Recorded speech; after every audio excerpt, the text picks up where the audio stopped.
ನಮಸ್ಕಾರ ಎಲ್ಲರಿಗೂ. ನಾವು ಈ ಹಿಂದೆ ಕಾರಂತರ ಬಗ್ಗೆ ಒಂದು ಕಿರು ಪರಿಚಯವನ್ನು ಮಾಡಿದ್ವಿ. ಮತ್ತು ಅದರ ಉದ್ದೇಶ ಏನಾಗಿತ್ತು ಅಂದರೆ, ನಾವು ಅವರ ಜ್ಞಾನಪೀಠ ಪ್ರಶಸ್ತಿ ಪುರಸ್ಕೃತ ಕೃತಿಯಾದ ಮೂಕಜ್ಜಿಯ ಕನಸುಗಳು ಇದನ್ನು ಓದೋದಕ್ಕೆ ಶುರು ಮಾಡಬೇಕು ಅಂತ ಅಂದ್ಕೊಂಡಿದ್ರಿಂದ ಅದಕ್ಕೆ ಮುಂಚಿತವಾಗಿ ಕಾರಂತರ ಬಗ್ಗೆ ಒಂದು ಪರಿಚಯವನ್ನು ಮಾಡಿದ್ವಿ. ಸೊ ಇವತ್ತು ಪುಸ್ತಕವನ್ನು ಶುರು ಮಾಡೋಣ. ಮೊದಲಿಗೆ ಮುನ್ನುಡಿ. ಮನೋಜೀವಿಯಾದ ಮಾನವ ಕುಲವು ಈ ಭೂಮಿಯ ಮೇಲೆ ನೆಲೆಸಿದ ಅಲ್ಪಾವಧಿಯಲ್ಲಿ ಅಮಿತ ವಿಶ್ವಗಳಿಂದ ಕೂಡಿರುವ ಬಿಲಿಯಗಟ್ಟಲೆ ವರ್ಷಗಳಿಂದ ಕಾಣಿಸಿಕೊಂಡು ಬಂದ ಮಹಾ ಜಗತ್ತಿನ ಬರಿಯ ಸೆರಗೊಂದರ ಸೂಕ್ಷ್ಮ ಎಳೆಯನ್ನು ಕೂಡ ಚೆನ್ನಾಗಿ ಕಂಡಿರಲಾರದು. ಆದರೆ ಆತ ತನ್ನ ಅಲ್ಪಮತಿಗೆ ಗೋಚರಿಸಿದ ಅದ್ಭುತ ಆಶ್ಚರ್ಯಗಳಿಂದ ಚಕಿತಗೊಂಡು, ಈ ಜಗತ್ತೇನು, ಯಾರು ಅದನ್ನು ಸೃಷ್ಟಿಸಿದರು, ಯಾಕೆ, ನಾನು ಎಂಥವ, ಯಾತಕ್ಕಿದ್ದೇನೆ ಎಂಬ ಪ್ರಶ್ನೆ ಕೇಳತೊಡಗಿದ. ಬರಿದೇ ಪ್ರಶ್ನೆ ಕೇಳಿದರೆ ಸಾಲದಲ್ಲ, ತನ್ನ ಎಟುಕಿಗೆ ಸಿಗದಂಥ ವಿಷಯವನ್ನು ಸಿಕ್ಕಿದಂತೆಯೇ ನೆನೆದು ಮನಸ್ಸನ್ನು ಕಲ್ಪನಾ ಲೋಕಕ್ಕೆ ಹರಿಯಗೊಟ್ಟು ಅಲ್ಲಿ ಕಂಡ ಕನಸನ್ನು ನಿಜ, ಸತ್ಯ ಎಂದು ಸಾರುತ್ತಲೂ ಬಂದ. ಅವರವರ ಕಲ್ಪನೆ ಎಷ್ಟೆಷ್ಟು ಬೆಡಗಿನದೋ ಭವ್ಯವೋ ಅದರ ಮೇಲಿಂದ ಅವರು ಹೇಳಿದ್ದೇ ಸತ್ಯವೆನಿಸಿತು. ಅಷ್ಟೊಂದು ವಿಸ್ತಾರಕ್ಕೆ ಕಲ್ಪನೆಯನ್ನು ಬೆಳೆಯಿಸಿರಲಾರದವರು ಅಂಥದ್ದನ್ನು ಮೂಕ ಮೌನದಿಂದ ಹಿರಿಯರಾಡಿದ ಒಂದೊಂದು ಸೊಲ್ಲೂ ಅಕ್ಷರಶಃ ಸತ್ಯವೆಂದು ತಿಳಿದು ನಂಬಿ ಬಂದರು. 1000 ಜನರು 1000 ಬಗೆಗಳಿಂದ ಅರಿಯಿಸಿದ ಈ ಕಲ್ಪನಾ ವಿಲಾಸಗಳು ಪರಸ್ಪರ ಘರ್ಷಣೆಗೆ ಕಾರಣವಾದುದೂ ಉಂಟು.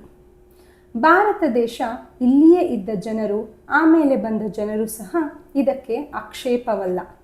ಇಲ್ಲಿನ ಜನರು ಪರಂಪರೆಯಿಂದ ಪಡೆದು ಬಂದ ಕಲ್ಪನಾ ವಿಲಾಸಗಳನ್ನು ಈ ಕಾದಂಬರಿಯ ಮೂಕಜ್ಜಿ ತನ್ನ ಕಲ್ಪನಾ ವಿಲಾಸದಿಂದ ಕೆದಕಿ ನೋಡುತ್ತಿದ್ದಾಳೆ. ಈ ಕಾದಂಬರಿಗೆ ಕಥಾನಾಯಕನಿಲ್ಲ, ನಾಯಕಿ ಇಲ್ಲ. ಮೂಕಜ್ಜಿಯೂ ಇಲ್ಲಿ ಕಥಾನಾಯಕಿಯಲ್ಲ. ಸಾಂಪ್ರದಾಯಿಕತೆಯಿಂದ ಹೆರೆಗಟ್ಟಿದ ಮನಸ್ಸುಗಳನ್ನು ತುಸುವಾಗಿ ಕಾಯಿಸಿ ಕರಗಿಸುವ ಕೆಲಸ ಅವಳದ್ದು. ಅಂಥ ಅಜ್ಜಿಯೊಬ್ಬಳು ಇದ್ದಾಳೆಯೇ ಎಂಬ ಸಂಶಯ ಬಂದರೆ, ನಮ್ಮ ಸಂಸ್ಕೃತಿಯ ನಂಬಿಕೆಗಳ ಕುರಿತಾದ ಸಂಶಯ ಪಿಶಾಚಿಯ ರೂಪವೇ ಅವಳೆಂದು ತಿಳಿದರಾಯಿತು.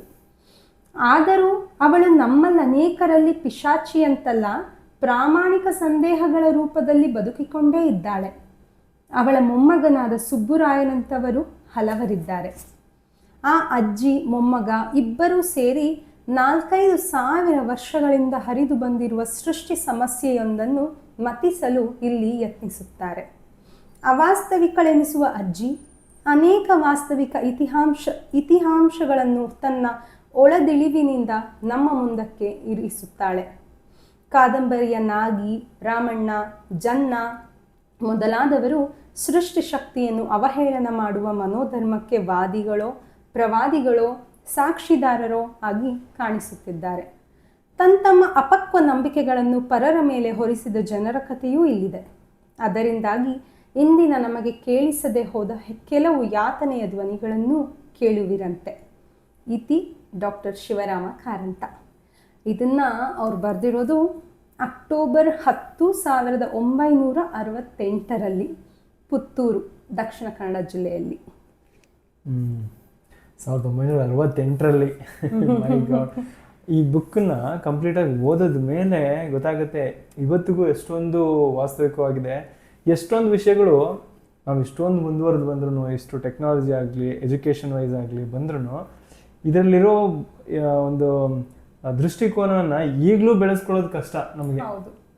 1968 ಕಾಲದಲ್ಲೇ ಅದನ್ನು ಇಷ್ಟು ಚೆನ್ನಾಗಿ ಗಮನಿಸಿದ್ದಾರೆ, ಅದನ್ನು ಗಮನಿಸಿದ ತಕ್ಕಾಗೆ ಬುಕ್ಕಲ್ಲಿ ಬರೆದಿಟ್ಟಿದ್ದಾರೆ ಅಂತಂದರೆ, ಆ್ಯಂಡ್ ಬುಕ್ಕಲ್ಲಿ ಬರೆದಿಟ್ಟಿದ್ದ ವಿಷಯವನ್ನು ತಿಳ್ಕೊಂಡು ಆ ಬುಕ್ಕಿಗೆ ಈ ಪ್ರಶಸ್ತಿ ಕೊಡಲೇಬೇಕು ಅಂತ ಇದು ಮಾಡೋದಿದೆಯಲ್ಲ, ಜಡ್ಜ್ ಮಾಡೋದಿದೆಯಲ್ಲ, ಅದು ಕೂಡ ದೊಡ್ಡದೇ ಅಂತಲೇ ಅನಿಸುತ್ತೆ.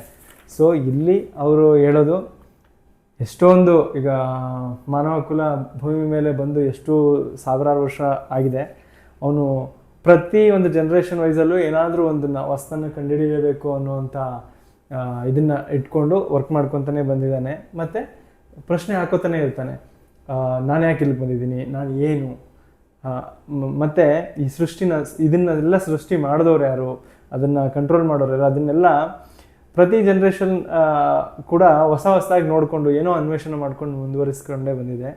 ಸೊ ಈ ಅಜ್ಜಿ ಅಂದರೆ ಇದರಲ್ಲಿ ಕಥಾನಾಯಕ ಯಾರೂ ಇಲ್ಲ ಅಂತ ಅವರೇ ಹೇಳ್ಬಿಡ್ತಾರೆ. ಈ ಅಜ್ಜಿ ಒಂದು ಆ ಪಾತ್ರ ಏನಿದೆ ಅದು ಇದನ್ನೆಲ್ಲ ಒಂದು ಮಥನವನ್ನು ಮಾಡ್ತಾ ಹೋಗುತ್ತೆ. ಏನಿರ್ಬೋದು ಏನೋ ನಾವು ಈ ಒಂದು ಸೃಷ್ಟಿಯಲ್ಲಿ ಮುಂದುವರಿತಾ ಬಂದಂಗೆ ಹಳೆದನ್ನೆಲ್ಲ ಹೆಂಗೆ ನೋಡ್ತಾ ಹೋಗ್ತೀವಿ, ಆ ಥರ ಒಂದು ಮಥನ ಮಾಡೋದಕ್ಕೆ ಈ ಅಜ್ಜಿ ಮತ್ತು ಸುಬ್ರಾಯ ಅವ್ರ ಮೊಮ್ಮಗ ಇವರಿಬ್ರು ಅವರ ಡಿಸ್ಕಷನ್ಸು ನಮಗೆ ಒಂದು ಎಕ್ಸಾಂಪಲ್ ಆಗಿ ಕಾಣ್ತಾ ಹೋಗುತ್ತೆ ಅಂತ. ಅದರಲ್ಲಿ ಬರೋ ಹಲವಾರು ಪಾತ್ರಗಳು ನಾಗಿ, ರಾಮಣ್ಣ, ಜನ್ನ ಮೊದಲಾದವರು ನಮ್ಮ ಸುತ್ತಮುತ್ತ ಇರುವಂತಹ ನಮ್ಮಂತಹ ಸುಮಾರು ವ್ಯಕ್ತಿತ್ವಗಳನ್ನ ಅವು ಪ್ರೆಸೆಂಟ್ ಮಾಡ್ತಾ ಹೋಗ್ತವೆ. ಒಬ್ಬೊಬ್ರಿಗೂ ಅವರ ತಲೆಯಲ್ಲಿರೋ ಅನುಮಾನಗಳಿರ್ಬೋದು, ಆ ಕಾನ್ಸೆಪ್ಟ್ಗಳಿರ್ಬೋದು. ಓಕೆ, ಇದು ನನಗೂ ಬಂದಿತ್ತಲ್ವಾ ಅಂತ ಖಂಡಿತವಾಗ್ಲೂ ನಮ್ಗೆ ಅನಿಸುತ್ತೆ ಅದನ್ನು ಹೋಗುವಾಗ. ಈ ಒಂದು ಯೋಚನೆ ನನಗೂ ಬಂದಿತ್ತಲ್ವಾ, ಈ ಒಂದು ಡೌಟ್ ನನಗೂ ಬಂದಿತ್ತಲ್ವಾ ಅಂತ. ಸೊ ಇದು ಇವತ್ತಿಗೂ ಪ್ರಸ್ತುತ ಅಂತ ಅನ್ಬೋದು. ಸೊ ಮುನ್ನುಡಿ ಆಯಿತು. ನಾವು ಅಧ್ಯಾಯ 1ಕ್ಕೆ ಮುಂದುವರಿಯೋಣ. ಖಂಡಿತ. ಅಧ್ಯಾಯ 1. ಕಥೆಗಳನ್ನು ಕೇಳುವುದೆಂದರೆ ಪ್ರತಿಯೊಬ್ಬರಿಗೂ ಇಷ್ಟವೇ. ಅದನ್ನು ಓದುವುದರಲ್ಲಿ ಅನೇಕ ವಿದ್ಯಾವಂತರು ಸಮಯ ಕಳೆಯುತ್ತಾರೆ. ಬರೆದ ಕಥೆಗಳಲ್ಲಿ ಬರೆದಾತನ ಹೆಸರೂ ಇರುತ್ತದೆ. ಕತೆ ಬರೆದು ಅವನಿಗೆ ಒಂದಿಷ್ಟು ಪ್ರಸಿದ್ಧಿ ಬಂದಿತಾದರೆ ಅವನು ಹೇಳಿದ್ದೆಲ್ಲ ವೇದವಾಗುತ್ತದೆ. ನಾನು ಒಬ್ಬ ವಿದ್ಯಾವಂತನೇ, ಅಂದರೆ ಶಾಲೆಗೆ ಹೋದವನು, ಕಾಲೇಜಿನ ಹೊಸ್ತಿಲನ್ನು ಒಂದಿಷ್ಟು ತುಳಿದು ಬಂದವನು. ನನ್ನ ಎಳೆತನದಲ್ಲಿ ಸಾಕಷ್ಟು ಕತೆ ಓದಿದ್ದೇನೆ. ಓದುವಾಗ ಕಿವಿ ನಿಮಿರುತ್ತಿತ್ತು. ಅದು ಬತ್ತೀಸ ಪುತ್ತಲಿ ಕಥೆಯಾದರೂ ಸರಿಯೇ, ಯಮಯಾಮಿನಿ ಕಥೆಗಳಾದರೂ ಸರಿಯೇ, ಮನಸ್ಸಿಗೆ ಸಂತೋಷವಾಗುತ್ತದೆ. ಓದುತ್ತಿದ್ದಷ್ಟು ಕಾಲ, ಆಮೇಲೆ ನೆನಪು ಉಳಿದಷ್ಟು ಸಮಯ ಆ ಕಥೆಯ ಪಾತ್ರಗಳು, ಘಟನೆಗಳು, ಅದ್ಭುತಗಳು, ಆಶ್ಚರ್ಯಗಳು ನಮ್ಮ ತಲೆಯಲ್ಲಿ ಸುಳಿಯುತ್ತಲೇ ಇರುತ್ತವೆ. ಆ ನೆನವರಿಕೆಯಲ್ಲಿ ಊಟಕ್ಕೆ ಕುಳಿತಿದರೆ ಬಡಿಸಿದ್ದು ತಿಳಿಯೋದಿಲ್ಲ, ಉಂಡದ್ದು ಗೊತ್ತಾಗುವುದಿಲ್ಲ. ಮನಸ್ಸು ಕಥೆಯಲ್ಲೇ ತೇಲಿ ಮುಳುಗುವುದರಿಂದ ಹೀಗಾಗುವುದು ಸಹಜ. ಅನಂತರ ಓದಿದ ಕಥೆಗಳ ವಿವರ ಮರವೇ ಆಗುತ್ತಾ ಸರಿದಂತೆ ಕೆಲವಾದರೂ ಮುಖ್ಯ ಪ್ರಶ್ನೆಗಳು ಕಾಡತೊಡಗುತ್ತವೆ. ಮನಸ್ಸನ್ನು ಸೂಸಮ್ಮ ಬಾಗಿಲು ತೆರೆ ಅಂದರೆ ಗವಿಯ ಬಾಗಿಲು ತೆರೆಯುವುದು ಸಾಧ್ಯವೇ? ಆಲಿಬಾಬಾ ನಿಜಕ್ಕೂ ಇದ್ದನೇ? ಇಲ್ಲ. ಆ ಒಂದು ಗುಹೆಯು ಬಾಗಿಲನ್ನಾಡಿಸಿ ಮಾತಾಡಿದ್ದು ನಿಜವೇ? ಮಂತ್ರವಾದಿ ಕಲ್ಲನ್ನು ಕೈಯಲ್ಲಿ ಹಿಡಿದು ಮಾಟ ಮಾಡಿದ್ರೆ ಕಲ್ಲಿನ ಬದಲು ವಜ್ರ ಕಾಣಿಸುವುದು ಶಕ್ಯವೇ? ಇಂಥ ಸಂಶಯಗಳು ಹುಟ್ಟುಕೊಳ್ತವೆ. ಅಲ್ಲ, ಅದು ಅಸಾಧ್ಯ ಎಂಬ ಪ್ರಾಯ ಆಗ ನನ್ನದಾಗಿರಲಿಲ್ಲ. ಆದರೆ ಹಾಗೆ ಅನ್ನಬೇಕು ಎಂದು ಕಾಣಿಸುವುದು ಸಾಧ್ಯವಿರಲಿಲ್ಲ. ಹಿರಣ್ಯಕಶಿಪು ಕಂಬಕ್ಕೆ ಒದೆಯನ್ನು ಕೊಟ್ಟಾಗ ನರಸಿಂಹ ಬಂದಿದ್ದು ಅಲ್ಲ ಅನ್ಲೆ. ಧ್ರುವ ನೆಟ್ಟಗೆ ನಕ್ಷತ್ರ ಲೋಕಕ್ಕೆ ಹೋದದ್ದು ಅಲ್ಲ ಅನ್ಲೆ. ದೇವರು ಅವನಿಗೆ ವರವನ್ನು ಕೊಡಲಿಲ್ಲ ಅಂತ ಅನ್ಲೆ. ದೂರ್ವಾಸರಂಥ ಮಹರ್ಷಿಗಳು ಶಾಪವನ್ನು ಕೊಡಲಿಲ್ಲ, ಕೊಟ್ಟರೂ ಹಾಳಾಗಲಾರದು ಎನ್ನಲೆ. ಈ ಪುರಾಣ ಕಥೆಗಳೆಲ್ಲವೂ ಸುಳ್ಳಲ್ಲವಾದರೆ ಬತ್ತೀಸ ಪುತ್ತಲಿ, ಆಲಿಬಾಬಾ ಅಷ್ಟೇ ಅಲ್ಲ, ಅಂಗಳ ದಗ್ಗುವಿನಂಥ ಕಥೆಗಳು ಯಾಕಾಗಿ ಸುಳ್ಳಾಗಿ ಕಾಣಿಸ್ಬೇಕು ಎಂಬ ಮನಸ್ಸಿತ್ತು ನನ್ನದು. ಮುಂದೆ ನಾನು ಒಂದಿಷ್ಟು ಹೆಚ್ಚಿಗೆ ಓದ್ಕೊಂಡೆ. ಆಚೆ ಈಚೆ ನಡೆಯುವುದನ್ನು ಕಂಡದ್ದು ಹೆಚ್ಚಾದಂತೆ ಇಂಥ ಕಥೆಗಳನ್ನು ನಂಬಿದರೆ ನಷ್ಟವಿಲ್ಲ ಎಂದು ಕಾಣಿಸ್ತು. ಅವಕ್ಕಿಂತ ಹೆಚ್ಚಿನ ಚಮತ್ಕಾರ ನಮ್ಮ ಊರು ಮನೆಗಳಲ್ಲೇ ನಡೆಯುತ್ತದೆ. ಒಂದೆರಡು ಹೆಸರುಗಳನ್ನ ಹೇಳ್ತೀನಿ. ಹೇಳಿದ್ರೆ ಅದೇ ಹೆಸರಿನವರು ಇದ್ದರು ಎಂದು ನೀವು ತಿಳಿಯದಿದ್ದರಾಯಿತು. ನಮ್ಮ ಊರಿನ ಸಮೀಪದ ತಿಪ್ಪಯ್ಯನವರು ಗೊತ್ತು. ಗುರುತಿನ ವಿಧವೆಯರಿಗೆ ಸುಳ್ಳು ಪಳ್ಳು ಹೇಳಿ ಭರವಸೆ ಕೊಟ್ಟು ಅವರ ಆಸ್ತಿ ಪಾಸ್ತಿಗಳನ್ನ ನುಂಗಿದ್ರಂತೆ. ಅವರು ತುಂಬ ಶ್ರೀಮಂತರಾಗಿರುವುದು ನಿಜ, ದುಡಿದಿದ್ದನ್ನು ಮಾಡಿದ್ದನ್ನು ಕಾಣೆ. ಅವರ ಒಕ್ಕಲು ಹುಡುಗನೊಬ್ಬ ಅವ್ರ ಹಿತ್ತಲಿಂದ ಮಾವಿನ ಮಿಡಿಯೊಂದನ್ನು ಕದ್ದಾಗ ಅವನನ್ನು ಕಂಬಕ್ಕೆ ಬಿಗಿಸಿ ಬಾರ್ ಕೋಲಿನಿಂದ ಒಡಿಸಿದ್ರಂತೆ. ವಿಧವೆಯ ಆಸ್ತಿ ನುಂಗಿದಷ್ಟೇ ನಿಜ ಇದು. ನನ್ನ ತಾರುಣ್ಯದಲ್ಲಿ ಕೇಳಿದ್ದೇನೆ ಈ ಕಥೆಗಳನ್ನು. ಅದನ್ನು ಕೇಳಿದಾಗ ನಂಬಲಾಗದ ಒಂದೆರಡು ವಿಷಯಗಳು ಮಾತ್ರ ನನ್ನ ಕಾಡ್ತಿದ್ವು. ನಮ್ಮ ಊರಿನ ಸುತ್ತಮುತ್ತಲಲ್ಲಿ ಹಲವರು ಹಿರಿಯರಿದ್ದಾರೆ, ಮರ್ಯಾದೆವಂತರಿದ್ದಾರೆ. ಅವರೆಲ್ಲರೂ ಯಾಕೆ ತೆಪ್ಪಗೆ ಅದನ್ನೆಲ್ಲ ಕಂಡು ಕುಳಿತರೆಂಬುದು ಅರ್ಥವಾಗೋದಿಲ್ಲ. ಅಷ್ಟೇ ಅಲ್ಲ, ತಿಪ್ಪಯ್ಯನವರು ತಮ್ಮ ಮನೆಗೆ ಬಂದರೆ, ಸ್ವಾಮಿ ತಾವು ಬಂದದ್ದು ಭಾಗೀರಥಿಯೇ ಬಂದ ಹಾಗಾಯಿತು ಎನ್ನುತ್ತಿದ್ರು. ಯಾಕಂತಿದ್ರು? ನಾನು ನಮ್ಮ ಅಜ್ಜಿಗೆ ಇದೇ ಪ್ರಶ್ನೆಯನ್ನು ಕೇಳಿದ್ದೆ ನನ್ನ ಚಿಕ್ಕಂದಿನಲ್ಲಿ. ತಿಪ್ಪಯ್ಯನವರ ವಿಚಾರದಲ್ಲಿಯೇ ಕೇಳಿದ್ದೆ. ಅವರು ಮಾತ್ರ ಅವನನ್ನು ಸುಡು, ಅವನ ಹೆಸರು ಕೇಳಿದರೆ ಮಿಂದು ಬರಬೇಕು ಎಂದಿದ್ದರು. ಅಂಥವರು ಒಬ್ಬರಾದರೂ ನಮ್ಮ ಮನೆಯಲ್ಲೇ ಇದ್ದಾರಲ್ಲ ಎನಿಸಿತ್ತು ನನಗೆ. ಇನ್ನೊಮ್ಮೆ ನಮ್ಮ ಊರಲ್ಲಿ ಒಂದು ರಾತ್ರಿ ಖೂನಿ ದರೋಡೆಗಳಾದವು. ತಿಪ್ಪಯ್ಯನವರ ದಾಯವಾದಿಗಳಲ್ಲೊಬ್ಬರ ಮನೆಯನ್ನು ಸುಟ್ಟರು, ಸೂರೆ ಮಾಡಿದರು. ಅವರು ಊರಲ್ಲಿರಲಿಲ್ಲ. ಆ ವೇಳೆಗೆ ಕಾಶಿಗೆ ಹೋಗಿದ್ದರು. ಅವರು ಇರುತ್ತಿದ್ದರೆ ಅವರಿಗೂ ಮನೆ ಕಾವಲಿನ ಸುಬ್ಬನ ಗತಿಯೇ ಬರುತ್ತಿತ್ತು. ಆ ಸುಬ್ಬ ದರೋಡೆಗೆ ಬಂದವರನ್ನು ಬಿಡಲಿಲ್ಲ. ಬಂದವರ ಧ್ವನಿಯಿಂದ ಅವರು ಯಾರೆಂಬುದನ್ನು ಗುರುತಿಸಿದ, ಕೂಗಿದ, ಅಟಕಾಯಿಸಿದ. ಅವನನ್ನೇ ಕೊಂದರು. ಅವನ ಮಗ್ಗುಲಿಗೆ ಮಲಗಿದ್ದ ಅವನ ಹುಡುಗ ಹೆದರಿ ಓಡಿ ಹೋದ. ಅವನು ಈ ಯಾವತ್ತೂ ಅನ್ಯಾಯವನ್ನು ಕಂಡಿರಬೇಕು. ಅವನು ಮಾತ್ರ ಒಡೆಯರು ಊರಿಗೆ ಬರುವ ತನಕವೂ ಅಡಗಿಕೊಂಡೇ ಇದ್ದ. ಇದಾದ 3 ದಿನಗಳ ಮೇಲೆ ಯಾತ್ರೆಗೆ ಹೋದ ಮನೆಯವರು ಬಂದರು. ಆಗ ಆ ಹುಡುಗ ಅವರಿಗೇನಾದರೂ ಹೇಳಿದ್ದರೆ ಹೇಳಿರಬಹುದು. ಇತ್ತಲಾಗಿ ಊರಲ್ಲಿ ಸಾವು ಸುಲಿಗೆ ಆದ ಮೇಲೆ ಕುಂದಾಪುರದಿಂದ ಪೊಲೀಸಿನವರು ಬಂದರು. ದೊಡ್ಡ ದೊಡ್ಡ ಆಫೀಸರುಗಳು ಬಂದರು. ಭರ್ಜರಿ ತನಿಖೆಯಾಯಿತು. ಊರ ಜನರ ಮನಸ್ಸಿನಲ್ಲಿ ಇದು ತಿಪ್ಪಯ್ಯನವರ ಕಾರುಭಾರ ಎಂದೇ ಇತ್ತು. ಆದರೆ ಪೊಲೀಸರು ಬಂದು ತನಿಖೆ ನಡೆಸಿ ರಿಪೋರ್ಟ್ ಬರೆದದ್ದು ತಿಪ್ಪಯ್ಯನವರ ಮನೆ ಹೆಬ್ಬಾಗಿಲಿನಲ್ಲಿ ಕುಳಿತುಕೊಂಡೆ. ಯಾತ್ರೆಯಿಂದ ಮರಳಿ ಬಂದ ಪೂರ್ಣಯ್ಯನವರು ಏನು ಮಾಡಿದರೂ ದರೋಡೆ ಕೊಲೆಗಳು ತುಬ್ಬು ಆಗಲಿಲ್ಲ. ಸುಬ್ಬ ಸತ್ತವ ಸತ್ತನೆ. ಎಲ್ಲ ಬಿಡಿ, ಅವನ ಮಗ ತಾನು ಆ 3 ದಿನವೂ ಊರಲ್ಲೇ ಇರಲಿಲ್ಲ ಎಂದು ಹೇಳಿದನಂತೆ. ಜನ ಗುಸುಗುಸು ಅಂದರು. ತಿಪ್ಪಯ್ಯನವರಿಗೆ ತಿಳಿಯದೆ ಇದು ಆಗಿರಲಿಕ್ಕಿಲ್ಲ ಅಂತ. ಮೊದಲು ಗುಸುಗುಸು ಅಂದವರು ತಮ್ಮನ್ನು ತಿದ್ದಿಕೊಂಡರು. ಆ ಕಾಲದಲ್ಲಿ ನಮ್ಮ ಅಜ್ಜಿ ಅನ್ನುತ್ತಿದ್ದಳು, ಪರ ಊರಿನ ದರೋಡೆಕೋರರು ನಮ್ಮ ಊರಿಗೆ ಬಾರದೆ ಶತಮಾನವಾಯಿತು ಅಂತ. ಇನ್ನೊಂದು ಸಣ್ಣ ಕತೆ ಹೇಳುತ್ತೇನೆ. ಅದೇನೆಂದರೆ ರಾಮಣ್ಣನ ಹೆಂಡತಿ ನಾಗಿಯ ಕತೆ. ರಾಮಣ್ಣ ಎಣ್ಣೆ ಮಾರಿ ಜೀವಿಸುವವನು.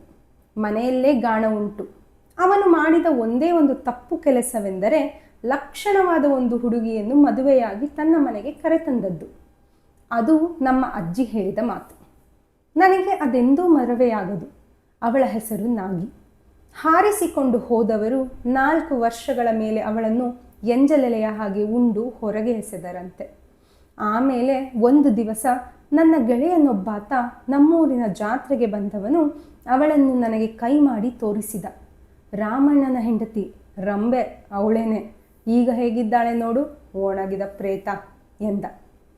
ನನಗೆ 4 ವರ್ಷಗಳ ಹಿಂದಕ್ಕೆ ಕೇಳಿದ ಅವಳ ಕತೆ ನೆನಪಾಯಿತು. ನಾನು ಕೇಳಿದೆ, ಯಾರು ಅಷ್ಟಕ್ಕೆಲ್ಲ ಕಾರಣ ಎಂದು. ನನ್ನ ಸ್ನೇಹಿತ ರೂಪ ಎಂದ. ಆಗ ಹಿಂದೆ ಅಜ್ಜಿ ನುಡಿದ ಮಾತು ನನ್ನ ನೆನಪಿಗೆ ಬಂದಿತು. ಆದರೂ ಕೆದಕಿ ಕೇಳಿದೆ, ಯಾರಿಂದಾಯಿತು ಅದನ್ನು ಹೇಳು ಎಂದು. ಅವನು ನಗುತ್ತಾ, ರಾಮಣ್ಣನಂತೂ ಅಲ್ಲ, ಇವಳೂ ಅಲ್ಲ ಅನ್ನುತ್ತಾರೆ. ಹಾಗಾದರೆ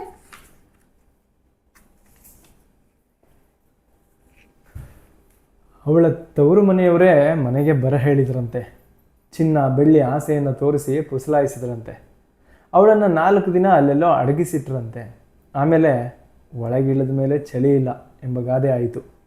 ಇಷ್ಟೆಲ್ಲ ಉಪಾಯ ಮಾಡಿದವರು ಅವಳನ್ನು ಇರಿಸ್ಕೊಂಡ್ರು. ಒಡವೆ ಆಭರಣ ಕೊಟ್ಟು ಅವಳು ಆ ಬಡವನನ್ನು ಮರೆಯುವ ಹಾಗೆಯೂ ಮಾಡಿದರು. ಅದು ಸಮನಲ್ವೇ? ಗಂಡನ ಮನೆಯಲ್ಲಿದ್ದರೆ ಅವಳು ಗಾಣದ ಎತ್ತಾಗಬೇಕಿತ್ತು.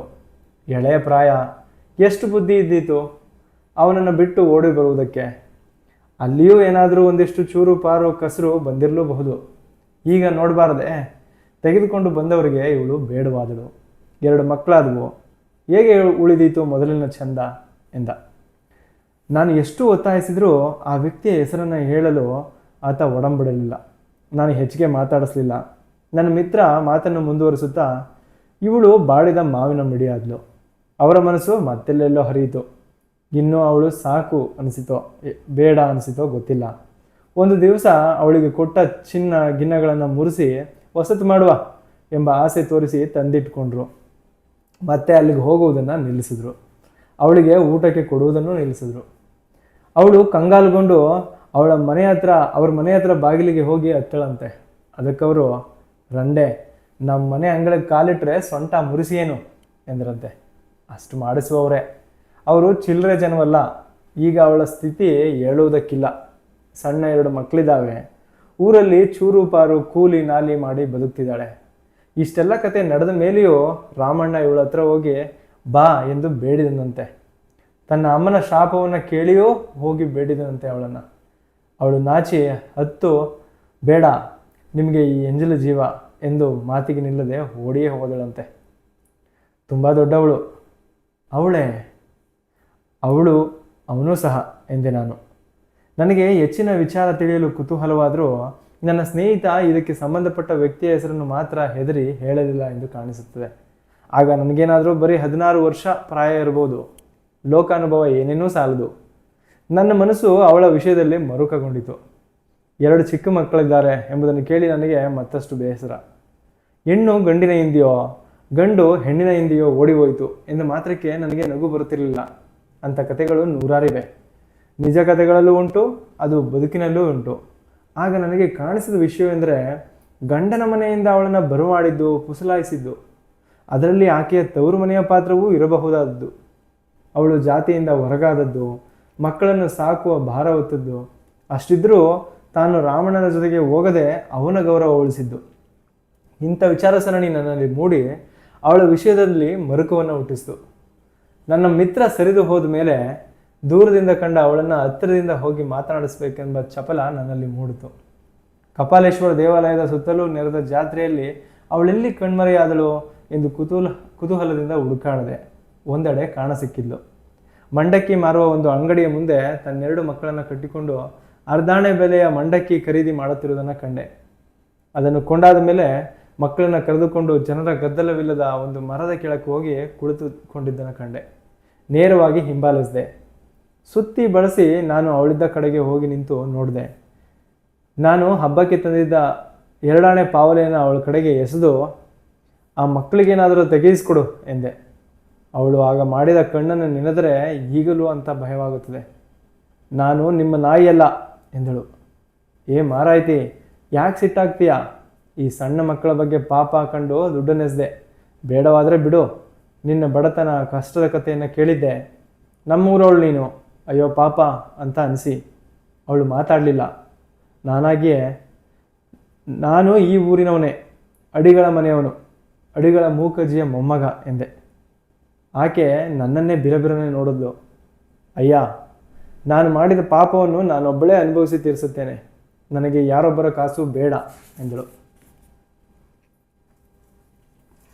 ಪಾಪದ ಮಕ್ಕಳನ್ನು ನೆನೆದು ಕೊಟ್ಟೆ. ಬೇಡವಾದರೆ ಬಿಡು. ಬೇಸರ ಕಂಡಿತು.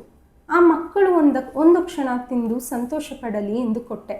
ಕೊಟ್ಟದ್ದು ನಿನಗಂತೂ ಅಲ್ಲ, ಆ ಎಳೆಯ ಮಕ್ಕಳನ್ನು ಕಂಡು. ಅವಳ ಕಣ್ಣುಗಳಲ್ಲಿ ಒಂದು ತೊಟ್ಟು ನೀರು ಹನಿದ ಹಾಗೂ ಕಾಣಿಸಿತು. ಆದರೂ ದಿಮಾಕಿನಿಂದಲೇ ಕಣ್ಣರಳಿಸಿ, ಅಯ್ಯ, ಕಾಸು ಬೇಡ, ಯಾರದ್ದು ನನಗೆ, ಅದು ಈ ನನ್ನ ಮಕ್ಕಳಿಗೂ ಬೇಡ. ನನ್ನ ರಟ್ಟೆ ಗಟ್ಟಿ ಇದೆ, ದುಡಿಯುತ್ತೇನೆ, ನಾಳೆ ಅವು ದುಡಿದಾವು ಎಂದಂದು ಆ ಮಕ್ಕಳನ್ನು ಕಟ್ಟಿಕೊಂಡು ಅಲ್ಲಿಂದ ಹೊರಟೆ ಹೋದಳು. ಹೋಗುತ್ತಾ ಅವಳಾಡಿದ ಒಂದು ಮಾತು ಮಾತ್ರ ನನಗೆ ಅಂಬಿನಂತೆ ನಾಟಿತು. ಅಯ್ಯ, ನೀವು ದೊಡ್ಡವರ ಮನೆಯವರು, ನಿಮ್ಮ ಅಜ್ಜಮ್ಮ ದೇವರ ಹಾಗಿದ್ದವರು. ಆದರೂ ನನಗೆ ಯಾರೊಬ್ಬರ ಹಂಗು ಬೇಡವೆನಿಸಿ ಹಾಗೆಂದೆ. ಸಿಟ್ಟು ಮಾಡಬೇಡಿ. ನನಗೆ ಯಾಕೆ ಸಿಟ್ಟು? ನಿನ್ನ ಧೈರ್ಯ ಕಂಡರೆ ಮಾತ್ರ ಆಶ್ಚರ್ಯ ಆಗುತ್ತದೆ. ನಾನು ಒಂದು ಶಿಖಂಡಿಯ ಹಾಗೆ ಒಡೆಯ. ಅಂದರೆ ಆಟದ ಪ್ರಸಂಗದಲ್ಲಿ ಭೀಷ್ಮಾಚಾರ್ಯರ ಎದುರಿನಲ್ಲಿ ಶಿಖಂಡಿ ನಿಂತ ಹಾಗೆ ಒಡೆಯ. ನನ್ನದೊಂದು ಹಠ, ಅದನ್ನು ನಾನು ಬಿಡುವವಳಲ್ಲ. ಈ ಮಕ್ಕಳನ್ನು ದೊಡ್ಡದು ಮಾಡಿ, ನನ್ನ ದುಡಿತದಿಂದಲೇ ದೊಡ್ಡದು ಮಾಡಿ, ಅವರನ್ನು ಆ ಒಡೆಯ ಮುಂದಕ್ಕೆ ನಿಲ್ಲಿಸಿ, ನೋಡಿ ಇವನ್ನು, ನೋಡಿದ ಮೇಲೆ ಬಾವಿಗೆ ಹಾರಿಕೊಳ್ಳಿ ಎಂದು ಅಂದು ಬರುವವಳು ನಾನು. ನನಗೇನು ತಿಳಿಯುವುದಿಲ್ಲ ಈ ಮಾತು. ನನ್ನ ಹತ್ತಿರ ಏನು ಪಂಥ ನಿನ್ನದು? ಶಾಲೆಗೆ ಹೋಗುವ ಹುಡುಗ ನಾನು. ನಿಮಗೆ ಹೇಳಿದ್ದಲ್ಲ ಆ ಮಾತು. ನಿಮ್ಮ ಮಾವನ ಕಿವಿಗೆ ಹಾಕಿ ಆ ಮಾತನ್ನು ಎಂದು ಅಂದದ್ದು ನಾನು ಎಂದು ಹೇಳಿ ಸರಿದು ಹೋದಳು. ಶಿಖಂಡಿಯ ಶಾಪವೇ ನನಗೆ ತಟ್ಟಿದಂತಾಯಿತು. ಜಾತ್ರೆಯೂ ಬೇಡ, ಏನೂ ಬೇಡ, ಏನೋ ಪ್ರಮಾದವಾಯಿತು ನನ್ನಿಂದ ಎಂಬ ಭಯವಾಗಿ ನೆಟ್ಟಗೆ ಮನೆಗೆ ಹೋದೆ. ಅಲ್ಲಿ ಅಜ್ಜಿಯನ್ನು ಸಂಧಿಸಿದವನೇ, ಅಜ್ಜಿ, ನನಗೆ ಯಾತಕ್ಕೂ ತುಂಬ ಬೇಸರ. ಕಟ್ಟೆಗೆ ಹೋಗಿ ಕುಳಿತುಕೊಳ್ಳುವ, ಏನಾದರೂ ಒಂದು ಕತೆ ಹೇಳಿ ಎಂದೆ. ಮನೆಯ ಮುಂಗಡೆಯ ಅಶ್ವಥ ಕಟ್ಟೆಯ ಬಳಿಗೆ ಹೋಗಿ ಕುಳಿತೆವು. ಅಜ್ಜಿ ನನ್ನ ಮುಖವನ್ನೇ ನೋಡುತ್ತಿದ್ದರು. ಅವರ ಮುಸುಕು ಕಣ್ಣುಗಳಿಗೂ ನನ್ನ ಬೇಸರ ತಿಳಿಯುವ ಹಾಗಾಯಿತು. ಏನು ಬೇಸರ? ಹಬ್ಬದ ದಿನವಲ್ಲವೇ ಇವತ್ತು ಎಂದು ಪ್ರಶ್ನಿಸಿದರು. ನನಗೆ ದುಃಖ ಮಗುಚಿ ಬಂದಿತು. ನನ್ನ ಕಿಸೆಯೊಳಕ್ಕೆ ಕೈಯನ್ನು ತುರುಕಿ ಅದೇ 2 ಆಣೆ ಪಾವಲಿಯನ್ನು ಹೊರಕ್ಕೆ ತೆಗೆದು ಅವರ ಕೈಯಲ್ಲಿಟ್ಟು ಹೇಳಿದೆ, ಅಜ್ಜಿ, ಈ ಪಾವಲಿ ನನ್ನ ಹತ್ತಿರ ಬಂದದ್ದೇ ತಪ್ಪಾಯಿತು. ನಾನು ಅದನ್ನು ಯಾರಿಗೂ ಕೊಡುವುದಕ್ಕೆ ಹೋಗಿ ಬಯಸಿಕೊಂಡು ಬಂದೆ. ನನಗೂ ಮಂಗಳಾರತಿಯಾಯಿತು, ನಮ್ಮ ಮಾವನಿಗೂ ಆಯಿತು ಎಂದೆ. ಅಜ್ಜಿ ಪಾವಲಿಯನ್ನು ಕೈಯಲ್ಲಿ ಹಿಡಿದವರು ಏನೂ ಮಾತನಾಡಲಿಲ್ಲ. ನಾನು, ಅಜ್ಜಿ, ನನಗೆ ಎಷ್ಟು ಮಂದಿ ಮಾವಂದಿರು? ಯಾರ್ಯಾರು? ನನ್ನ ಅಮ್ಮನಿಗೆ ಅಣ್ಣ ತಮ್ಮಂದಿರಿಲ್ಲ ಎಂದು ಹೇಳುತ್ತಲೇ ಅವರು, ಇದನ್ನು ಒಂದು ಹೆಂಗಸಿಗೆ ಕೊಟ್ಟೆಯಾ? ಅವಳು ಅದನ್ನು ಹಿಂದಕ್ಕೆ ಕೊಟ್ಟಳೆ. ಯಾತಕ್ಕೆ ಕೊಟ್ಟೆ ಎಂದು ಕೇಳಿದ್ದರಿಂದ ನಾನು ನಡೆದ ಯಾವತ್ತೂ ಪ್ರಕರಣವನ್ನು ಬಿಡಿಸಿ ಹೇಳಿದೆ.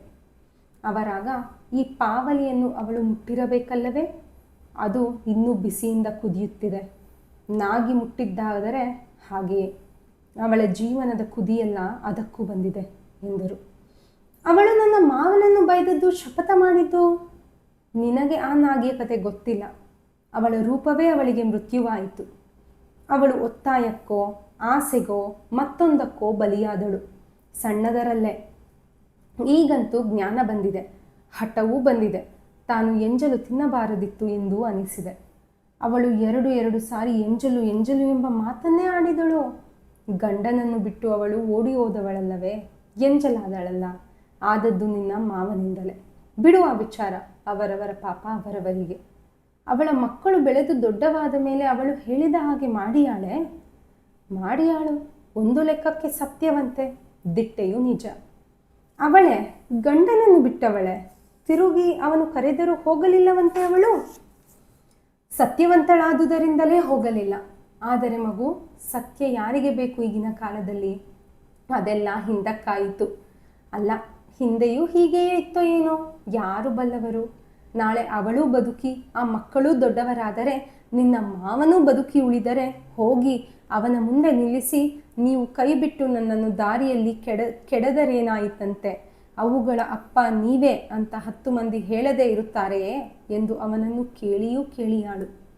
ಅದೇನು ಪಂತ, ಆ ಮಕ್ಕಳಿಂದ ಅವರನ್ನು ಕೊಲ್ಲಿಸದಿದ್ದರೆ ಸಾಕು, ನನಗೆ ಹೆದರಿಕೆ ಬಂದಿದೆ. ಅಜ್ಜಿ ಅದನ್ನು ಕೇಳಿ ನಕ್ಕರು. ಮರುಳ ನೀನು, ಸಾವೊಂದು ದೊಡ್ಡದೇ ಮಾನಕ್ಕಿಂತ ಎಂದರು. ಅನಂತರ ತುಸು ವಿರಾಮದಲ್ಲಿ ಕುಟುಂಬದ ಹಳೆಯ ಕಥೆಯೊಂದನ್ನು ನನಗೆ ಹೇಳತೊಡಗಿದರು. ನಮ್ಮ ಊರಿನಿಂದ ತುಸು ದಕ್ಷಿಣಕ್ಕೆ ಇರಿಗೆ ಎಂಬ ಹಳ್ಳಿಯಲ್ಲಿ ವಾಸಿಸುತ್ತಿದ್ದ ಆ ಮಾವನ ವಿಚಾರವನ್ನು ಹೇಳಿದರು. ಅದನ್ನೆಲ್ಲ ಕೇಳಿದ ಮೇಲೆ ನನ್ನ ಮನಸ್ಸಿಗೆ ತುಸು ಸಮಾಧಾನವಾಯಿತು. ಏಕೆಂದರೆ ಇಷ್ಟೆಲ್ಲ ಕತೆಗೆ ಕಾರಣನಾದ ಮಾವ ನನ್ನ ಖಾಸ ಮಾವನಲ್ಲ ಎಂಬುದರಿಂದ. ನನ್ನ ತಂದೆಗೆ 2 ಮದುವೆಯಾಗಿತ್ತು ಎಂಬ ವಿಚಾರವೇ ನನಗೆ ತಿಳಿದಿರಲಿಲ್ಲ. ನನ್ನ ತಾಯಿ 2ನೇ ಹೆಂಡತಿಯಂತೆ. ಅವಳನ್ನು ಮದುವೆಯಾಗುವ ಮೊದಲೇ ಇನ್ನೊಬ್ಬಳನ್ನು ಮದುವೆಯಾಗಿದ್ದರಂತೆ. ಆಕೆ ಮಕ್ಕಳನ್ನು ಹಡೆಯುವ ಕಾಲಕ್ಕೆ ಎಂದು ಕಾಣುತ್ತದೆ ತೀರಿ ಹೋದಳಂತೆ. ಅವಳ ಒಬ್ಬ ತಮ್ಮನೇ ಈ ನಾಗಿಯ ಕತೆಗೆ ಕಾರಣನಾದ ವ್ಯಕ್ತಿ ಎಂಬುದು ತಿಳಿಯಿತು. ಅಂಥ ಮಾವನ ನೆನಪು ನನಗೆ ಬರುವಂತಿರಲಿಲ್ಲ. ಅಜ್ಜಿ ಹೇಳಿದ ಕಥೆಯಿಂದ ಬಂತು. ಈ ಉಪದ್ವ್ಯಾಪಕ್ಕೆ ಕಾರಣನಾದ ವ್ಯಕ್ತಿ ಆ ಮಾವ ಈಗ ಹೇಗಿದ್ದಾರೋ, ಯಾವ ಊರಿನಲ್ಲಿದ್ದಾರೋ, ಆ ಸಂಗತಿ ಏನೇ ಇದ್ದರೂ ನಾಗಿಯ ಕೋಪ ತಾಪ ನನ್ನನ್ನು ಬಾಧಿಸಬೇಕಾಗಿಲ್ಲ ಎಂಬ ಸಮಾಧಾನವಾಯಿತು. ನಾನು ಆರಂಭದಲ್ಲಿಯೇ ಕತೆಗಳ ವಿಚಾರವನ್ನು ಹೇಳಿದ್ದು ಒಂದು ಉದ್ದೇಶಕ್ಕಾಗಿ. ಕತೆ ವಾಸ್ತವಿಕವಾಗಿದ್ದರೆ ಎಲ್ಲಾದರೂ ಅದರ ಸೆರಗೊಂದು ದೂರದಿಂದ ನಮಗೆ ಬಂದು ಬಡಿಯಬಹುದು. ಅದರ ಸೋಂಕು ಸ್ವಲ್ಪ ನಮಗೆ ಬಡಿಯಬಹುದು ಎಂಬುದರಿಂದ. ಆದುದರಿಂದ ಕಟ್ಟುಕತೆಗಳನ್ನು ಕೇಳುವುದೇ ವಾಸಿ. ಅದರಿಂದ ಭಯ ಭೀತಿ ಕಡಿಮೆ. ನನ್ನ ಅಜ್ಜಿಯೂ ಬಹಳ ಹಿಂದೆ ನನಗೂ ನನ್ನ ತಮ್ಮನಿಗೂ 10 ಕತೆಗಳನ್ನು ಹೇಳಿದ್ದಾರೆ. ಅವುಗಳ ಚೆಲುವಿಗೆ, ಸ್ವಾರಸ್ಯಕ್ಕೆ, ಅದ್ಭುತಕ್ಕೆ ತೇಲಾಡಿದ್ದೇನೆ. ಮುಂದೆ ಶಾಲೆಗೆ ಹೋಗುತ್ತಾ ಬರುತ್ತಾ ದೊಡ್ಡವನಾದಂತೆ ಪುಸ್ತಕಗಳಿಂದಲೂ ಹಲವಾರು ಕತೆ ಓದಿದ್ದೇನೆ. ಆದರೆ ಅಜ್ಜಮ್ಮ ಹೇಳುತ್ತಿದ್ದ ಕತೆಗಳ ಸ್ವಾರಸ್ಯ ಅವುಗಳಲ್ಲಿರುತ್ತಿರಲಿಲ್ಲ. ಬುದ್ಧಿ ಬಲಿಯುತ್ತಾ ಹೋದಂತೆ ಆಲಿಬಾಬಾನಂತಹ ಅದ್ಭುತ ರಮಣೀಯ ಕಥೆಗಳು ನನಗೆ ಹಿಡಿಸದಾದವು. ನಮ್ಮ ರಾಮಾಯಣದ ಕಥೆಗಳು ಕೂಡ ಅಂಥವೇ ಎಂದು ಅನಿಸತೊಡಗಿತು. ಕಥೆಗಳನ್ನು ಬರೆಯುವವರು ತಮ್ಮ ಊರಿನಲ್ಲಿಯೋ ನೆರೆಕೆರೆಯಲ್ಲಿಯೋ ಕಟ್ಟುಕತೆಗಳಿಗಿಂತ ಸ್ವಾರಸ್ಯಕರವಾದ ಕಥೆಗಳಿರುತ್ತಾ ಯಾಕೆ ಇಂಥ ಕತೆ ಬರೆಯುತ್ತಾರೋ ಎನಿಸಿದ್ದುಂಟು.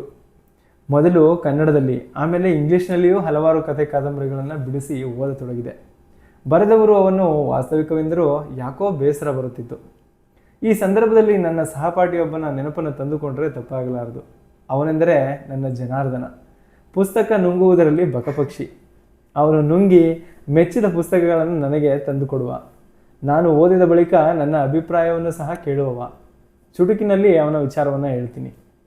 ನಾನು ಅವನು ಒಂದೇ ಊರಲ್ಲಿ ಹುಟ್ಟಿ ಬೆಳೆದವರು, ಬಾಲ್ಯ ಮಿತ್ರರು. ಅವನ ಪಾಲಿಗೆ ಸುಬ್ರಾಯನಾದ ನಾನು ಬರಿಯ ಸುಬ್ಬ.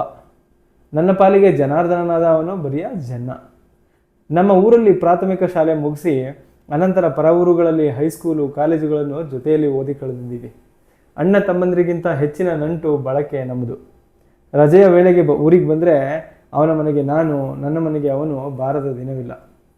ಕಾಲೇಜಿನಲ್ಲಿ ಅವನು ಆರ್ಟ್ಸ್ ಮುಗಿಸಿದ, ನಾನು ಚರಿತ್ರೆಯನ್ನು ತೆಗೆದುಕೊಂಡು ಹಾಗೂ ಹೀಗೂ ಪಾರಾದೆ. ಅದು ಚಿಲ್ಲರೆ ವಿಷಯ. ನಮ್ಮ ಉಭಯತರ ಭಿನ್ನ ದೃಷ್ಟಿಗಳನ್ನು ಕುರಿತು ಹೇಳುವುದು ಮುಖ್ಯ ವಿಷಯ. ಒಂದು ಸಾರಿ ಅವನು ನನಗೆ ಒಂದು ಕಾದಂಬರಿಯನ್ನು ತಂದುಕೊಟ್ಟ.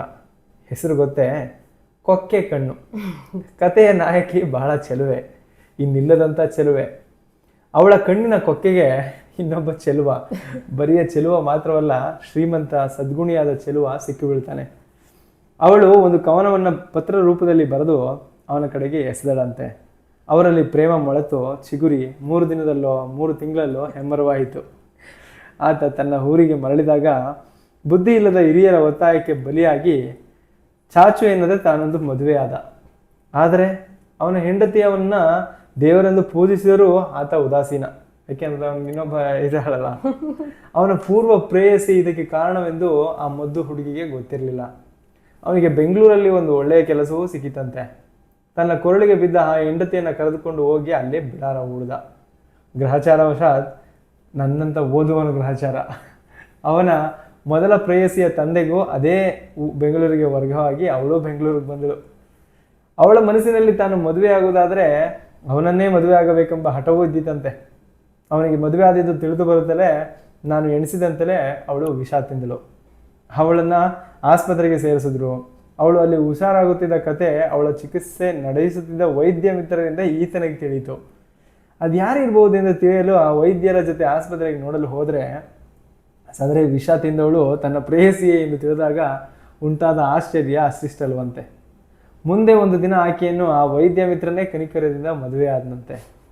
ಅದು ಇವನಿಗೂ ಅನುಕೂಲವಾಯಿತು. ಅಂತರಂಗದಲ್ಲಿ ಅವರಿವರನ್ನು ಬೆಸೆಯಿತು. ಈತ ತನ್ನ ದಿವ್ಯ ಪ್ರೇಮಕ್ಕೆ ಕಟ್ಟುಬಿದ್ದು ತಾನು ಕೈ ಹಿಡಿದವಳನ್ನು ಊರಿಗೆ ರವಾನಿಸಿದ. ಮುಂದೆ ಅವರಿಬ್ಬರಲ್ಲಿ ಪ್ರಣಯ ಬೆಳೆಯಿತು. ಆ ವೈದ್ಯ ಮಿತ್ರನಿಗೂ ಈ ಸಂಗತಿ ತಿಳಿಯಿತು. ಮುಂದೆ ಏನೇನೋ ಕತೆ ಬೆಳೆಯುತ್ತದೆ ಎಂದು ಇಟ್ಟುಕೊಳ್ಳಿ. ಮುಖ್ಯವಾಗಿ ಅವರಿಬ್ಬರ ದಿವ್ಯ ಪ್ರೇಮದ ಚಿತ್ರವನ್ನು ಕಾದಂಬರಿಕಾರ ಪುರೂರವ ಊರ್ವಶಿಯರ ಪ್ರಣಯಕ್ಕಿಂತ ಹಿರಿದಾಗಿ ಬಣ್ಣಿಸಿದ್ದಾನೆ. ಪುರೂರವನ ಹೆಂಡತಿಯ ಸ್ಥಾನವನ್ನು ಮಾತ್ರ ತನ್ನ ಗಂಡನಿಂದ ಓಡಿಸಲ್ಪಟ್ಟ ಹುಡುಗಿಗೆ ಅವನು ಕೊಡಲಿಲ್ಲ. ಅಲ್ಲದೆ ಅವಳು ಬಹಳ ಕುರೂಪಿ, ಹಠಮಾರಿ ಎಂಬಿತ್ಯಾದಿ ದೋಷಗಳನ್ನು ಸಹ ಅವಳ ಮೇಲೆ ಸಾಕಷ್ಟು ಹೊರಿಸಿದ್ದಾನೆ. ನನಗೆ ಈ ಕಾದಂಬರಿಯನ್ನು ಅರ್ಧದಷ್ಟು ಓದಲು ಸಹನೆ ಆಗಲಿಲ್ಲ. ಉಳಿದ ಭಾಗವನ್ನು ನನ್ನ ಮಿತ್ರ ಜನಾರ್ದನ ಬಣ್ಣಿಸಿದ್ರಿಂದ ಪೂರ್ಣ ಓದದೆ ನಷ್ಟವಾಗಲಿಲ್ಲ ಎನಿಸಿತು. ಆಗ ಹೇಗಿದೆ ಕತೆ? ಅದ್ಭುತವಾಗಿದೆ, ಕಥಾನಾಯಕಿ ಇರಬೇಕು ಹೀಗೆ ಎಂದಾಗ ನಾನು ತಾಳ್ಮೆಗೆಟ್ಟು ಸುಮ್ಮನಿರಾಯ ಎಂದೆ. ಯಾಕೆ? ಲೊಟ್ಟೆ ಲಸ್ಕೋ, ಜೀವಂತ ಪಾತ್ರಗಳು ಎಂದೆಂದೂ ನಿನ್ನ ಈ ಕಾದಂಬರಿಕಾರ ಹೇಳಿದ ಹಾಗೆ ಕುಣಿಯಲಾರವು. ಅವಕ್ಕೆ ಸ್ವಂತ ಬುದ್ಧಿ ಇದ್ದ ಹಾಗೆಯೇ ನನಗೆ ಕಾಣಿಸೋದಿಲ್ಲ. ಇದೆಲ್ಲ ಆಗಿ ಹೋಗುವ ಸಂದರ್ಭಗಳಲ್ಲ ಎಂದೆ. ಆಗಲಾರದು ಎನ್ನುತ್ತೀಯಾ? ಅವು ಎಲ್ಲೆಲ್ಲೂ ನಡೆಯುವ ಕಥೆಗಳೇ. ಗಂಡು ಹೆಣ್ಣು ಎಂದರೆ ಹಾಗೆಯೇ. ಗಂಡು ಹೆಣ್ಣುಗಳು ಬಹಳ ಸಮೀಪ ಎಂಬುದು ನಿಜವೇ, ಏನೇನೋ ಆಗಬಹುದು. ಆದರೆ ನಿನ್ನ ಕಾದಂಬರಿಕಾರ ಬಣ್ಣಿಸಿದ ಗಂಡು ಹೆಣ್ಣುಗಳ ರೀತಿ ವ್ಯವಹಾರ ಮಾತ್ರ ಏನೇನೋ ಸಹಜವಾಗಿ ಕಾಣಿಸೋದಿಲ್ಲ. ಆಗಲಿ ಬಿಟ್ಬಿಡು, ನಮ್ಮೊಳಗಿನ ಅಭಿಪ್ರಾಯ ಭೇದ ಅಂತ ಇಟ್ಕೊಳ್ಳೋಣ, ನಾವ್ಯಾಕೆ ಜಗಳ ಆಡಬೇಕು ಎಂದು ತರ್ಕಕ್ಕೆ ಹೋಗದೆ ಅಲ್ಲೇ ಬಿಟ್ಟ. ಅಲ್ಲಿಂದ ಮುಂದೆ ಮಾತ್ರ ಆತ ನನಗೆ ಹಾಗೆಲ್ಲ ಓದುವುದಕ್ಕೆ ಪುಸ್ತಕ ತಂದು ಕೊಡುವ ತಾಪತ್ರಯ ವಹಿಸಲಿಲ್ಲ. ಅವನ ಮನಸ್ಸಿನಲ್ಲಿ ನಾನು ಜೀವನದ ಲಲಿತ ವಿಲಾಸಗಳನ್ನು ಅರಿಯಲಾರದವನು, ಚರಿತ್ರೆಯನ್ನು ಓದಿ ಓದಿ ಬೇಕಷ್ಟು ಅರಸರ ಹುಟ್ಟು ಸಾವುಗಳನ್ನು ತಾರೀಕು ದಿನಗಳನ್ನಷ್ಟೇ ಹೇಳಬಲ್ಲವ, ಶಹಜಹಾನನ ಗೋರಿ ಕಟ್ಟಿದ ತಾರೀಕು ಹೇಳಬಲ್ಲವನಾದರೂ ಮಮತಾಜ್ ಶಹಜಹಾನರ ರೊಮ್ಯಾನ್ಸ್ ಅರ್ಥವೇ ಆಗದ ದಪ್ಪ ತಲೆಯವನು ಎಂಬ ಅಭಿಪ್ರಾಯ ಪ್ರಕಟಿಸಿದ. ನಾನು ಅದನ್ನು ಒಪ್ಪಿ ಸುಮ್ಮನಾದೆ. ಈಗಲೂ ಆ ಮಿತ್ರ ನನ್ನ ಪಾಲಿಗೆ ಸ್ನೇಹಿತನಾಗಿಯೇ ಇದ್ದಾನೆ.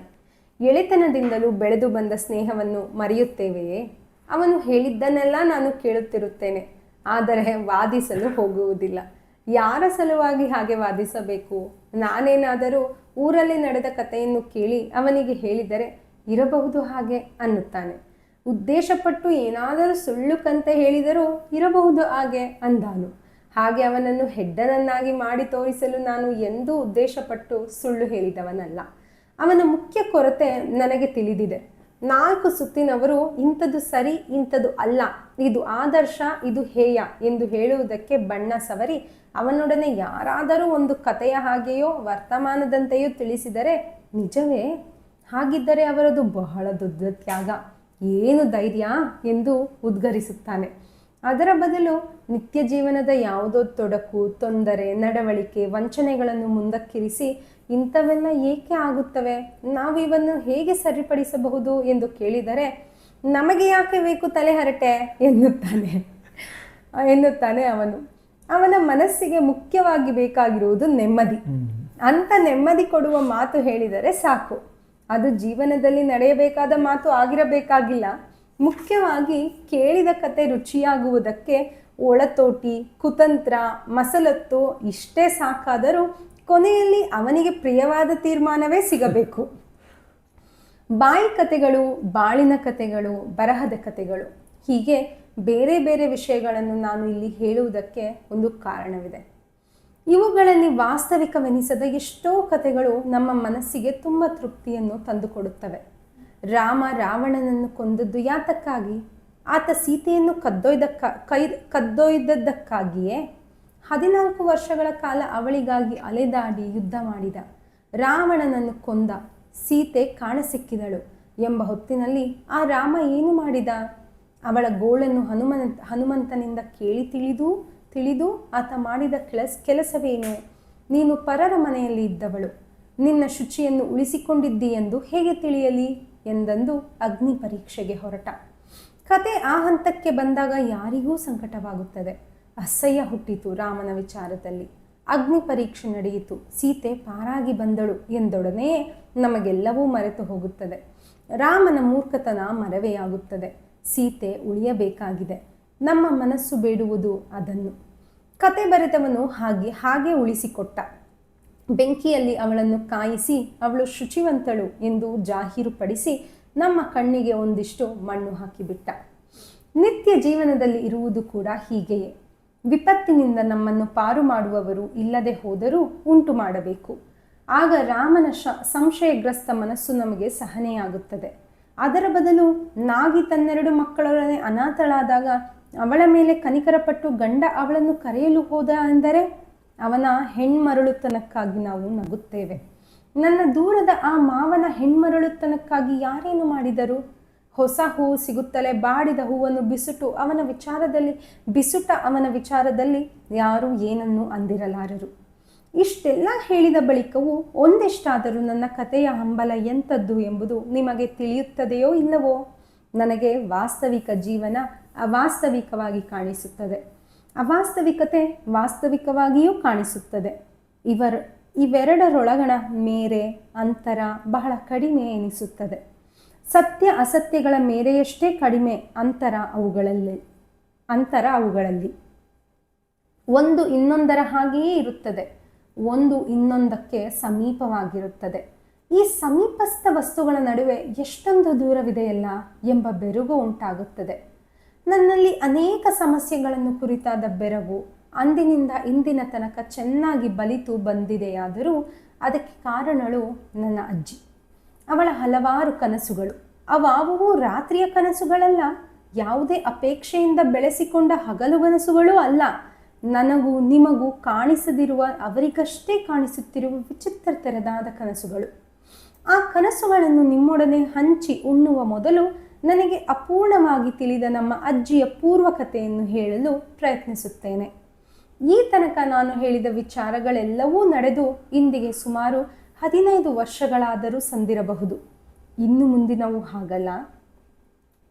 ಈ ನಮ್ಮ ಅಜ್ಜಿ ನನಗೆ ನೇರಾದ ಅಜ್ಜಿಯಲ್ಲ, ನನ್ನ ಮುತ್ತಜ್ಜನ ಮಗಳು ಅವರು, ಎಂದರೆ ತಂದೆಯ ತಂಗಿ ಅವರು. ವಾಸ್ತವಿಕವಾಗಿ ಅವರು ನಮ್ಮ ಮನೆಯಲ್ಲಿಯೇ ಹುಟ್ಟಿದರಾದರೂ ಅನಂತರ ಈ ಮನೆಯ ಎದುರು ಸಾಕಷ್ಟು ಸಮೀಪದಲ್ಲೇ ಬೆಳೆದು ನಿಂತಿರುವ ಅಶ್ವತ್ಥ ಮರದಂತೆ ಬೇರೂರಿ ಬೆಳೆಯಬೇಕಾದ ಕಾರಣವಿರಲಿಲ್ಲ. ಅವರು ಮದುವೆಯಾಗಿ ದೂರ ಹೋಗಿ ಇನ್ನೊಂದು ಗೋತ್ರವನ್ನು ಸೇರಿ ಗಂಡನ ಮನೆಯಲ್ಲಿ ಹುಣಸೆ ಮರದಂತೆಯೋ ಹಲಸಿನ ಮರದಂತೆಯೋ ಬೆಳೆಯಬಹುದಿತ್ತು. ಅವರ ಕದಲದ ಜೀವನವನ್ನು, ದೀರ್ಘ ಬಾಳನ್ನು ಕಂಡು ಹುಣಸೆ ಮರ, ಹಲಸಿನ ಮರ ಎಂದು ಆಲಾಪಿಸಿದೆ. ಎರಡೂ ಮರಗಳು ದೀರ್ಘಕಾಲ ಬೆಳೆಯುವಂಥವು.